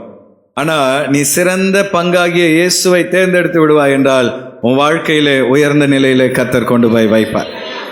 இரண்டாவது, அது அழியாத பங்கு. ஹல்லேலூயா. மற்றதெல்லாம் பூமியோடு அழிந்து விடும். எத்தனை சொத்துக்கள் சேர்த்தாலும் பூமியோடு அழிந்து விடும். பணக்காரங்கெல்லாம் பார்த்தீங்கன்னா பெரிய பணக்காரனா இருப்பான், திடீர்னு ஷேர் மார்க்கெட் இறங்கும் பாருங்க, ஒரே நாள்ல பல லட்சம் பல ஆயிரம் கோடிகளை இழந்து விடுவார்கள். அப்படி எத்தனையோ பேர் ஒரே நாள்ல பணக்காரனா இருந்து ஏழையாய் மாறின மக்கள் உண்டு. அன்பான தேவ பிள்ளைகளே, உலக காரியங்கள் அழிந்து போகும், ஆனால் ஆண்டவர் இயேசுவின் பாதம் என்றென்றும் நம்மோடு கூட தொடர்ந்து வரும். ஹல்லேலூயா. இன்றைக்கு நீ எதை தெரிந்தெடுத்திருக்கிறாய்? இந்த வருஷத்தின் இந்த முதல் மாதத்திலே ஆவியானவர் உன்னை பார்த்து கேட்கிற கேள்வி, நீ தெரிந்தெடுத்திருக்கிற பங்கு எது மகனே? நீ தெரிந்தெடுத்திருக்கிற பங்கு எது மகளே? வேலை தவறல்ல, பணம் சம்பாதிப்பது தவறல்ல. ஆனால் அந்த வேலையோடு கூட மரியாளை போல ஆண்டவர் இயேசுவின் பாதத்தையும் தேடுவா என்றால் உன் வாழ்க்கை ஆசீர்வாதமாய் மாற்றப்படும். ஹல்லேலூயா. வேலை வேலை வேலைன்ட்டு மார்த்தாளை போல அதையே நினைச்சிட்டு இருந்தீங்கன்னா ஒரு நாள் விரக்தியும் வேதனையும் கொண்டு வந்து விடும். இன்றைக்கு எந்த பங்கை நீ தேர்ந்தெடுக்கிறாய்? ஒரு முறை ஒரு ராஜா வெளிநாட்டுக்கு போய் ஏராளமான ரத்தினங்கள், மாணிக்கங்கள், வைரங்கள், வைடூரியங்கள் எல்லாம் வாங்கி கொண்டு பல மூட்டைகளை கட்டி கொண்டு திரும்ப ஒட்டகத்தில் வந்து கொண்டிருந்தார். அந்த பொருட்களை எல்லாம் ஒவ்வொரு வீரர்கள் கையில கொடுத்து பாதுகாப்பாக எல்லாரும் வராங்க. அந்த நேரத்தில் நல்ல மதியான நேரம், எங்கேயாவது வெயிலுக்கு ஒதுங்கலாம் என்று நினைத்த நேரத்திலே திடீரென்று ஒரு மூட்டை அவிழ்ந்து அதில் இருந்த எல்லா அந்த வைரங்கள் வைடூரியங்கள்லாம் கீழே சிதறி விட்டது. இப்போ அதை ஒன்னா எடுத்துக்கிட்டு இருந்தா வெயில் அதிகமாகிடும், இது ரொம்ப நேரம் வெயில்ல இருக்க முடியாது. ஆகவே ராஜா என்ன சொன்னார், வீரர்களே யார் யாருக்கு என்னென்ன கிடைக்குதோ நீங்க எடுத்து வைத்துக் கொள்ளுங்கள் என்று சொல்லி ராஜா சொன்ன உடனே அத்தனை வீரர்களும் அடித்து பிடித்து எனக்கு உனக்கு என்று சொல்லி கீழே இருந்த பொன் வெள்ளி என்னென்னலாம் கைக்கு வருதோ எடுத்து பாக்கெட்ல விட்டுக்கிட்டாங்க.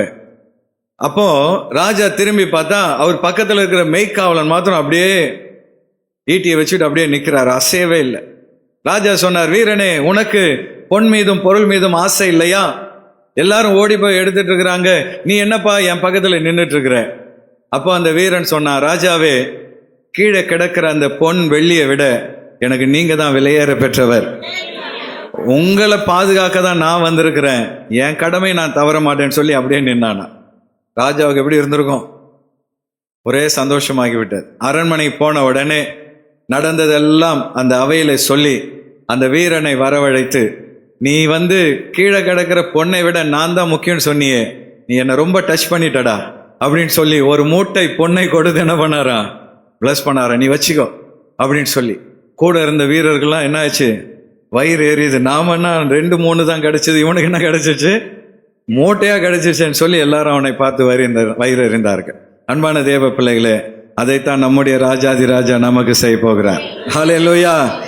கீழே கிடக்கிற லௌகிக காரியங்களை தேடி ஓடிட்டு இருக்கிற, அது வேணும் இது வேணும் பூமிக்கு அடுத்த காரியங்களை தேடி ஓடிட்டு இருக்கிற, ஆனா யார் அப்பா பக்கத்துல நிக்கிறாங்களோ அவங்க இந்த பூமியில் மாத்திரமல்ல மறுமையிலும் பிரதான ஆசீர்வாதங்களை பெற்றுக்கொள்வார்கள். ஹல்லேலூயா. மார்த்தாளை போல எடுபடுகிற பங்கை தேடுகிறாயா, மரியாளை போல எடுபடாத பங்கை தேடுகிறாயா? கர்த்தருடைய ஆவியானவர் நம்மை கேட்கிறார். ஹல்லேலூயா. எல்லாரும் எழும்பி நின்று கொஞ்ச நேரம் ஆண்டவரை ஸ்தோத்திரம் பண்ணுவோம். கொஞ்ச நேரம் உங்க மனதை யோசித்து பாருங்க, எதை தேடுகிறேன், எதை தேடி என் வாழ்க்கை ஓடிக்கொண்டிருக்கிறது, எதை தேடி நான் ஓடிக்கொண்டிருக்கிறேன்? கொஞ்ச நேரம் ஆண்டவருக்கு நம்ம அர்ப்பணிப்போம். இந்த காலை வேளையிலே கர்த்தர் இதுவரை நம்ம கொடுத்த நன்மைகளுக்காக கைகளை தட்டி எல்லாரும் அப்பாவுக்கு முதல்ல நன்றி சொல்லலாமா? ஹல்லேலூயா. நல்ல மனதார் அப்பாவை ஸ்தோத்திரம் பண்ணலாமா? எல்லாரும் உள்ளத்தின் ஆழத்திலிருந்து, இயேசுவே உமக்கு ஸ்தோத்திரம் ஸ்தோத்திரம் ஸ்தோத்திரம் ஸ்தோத்திரம்.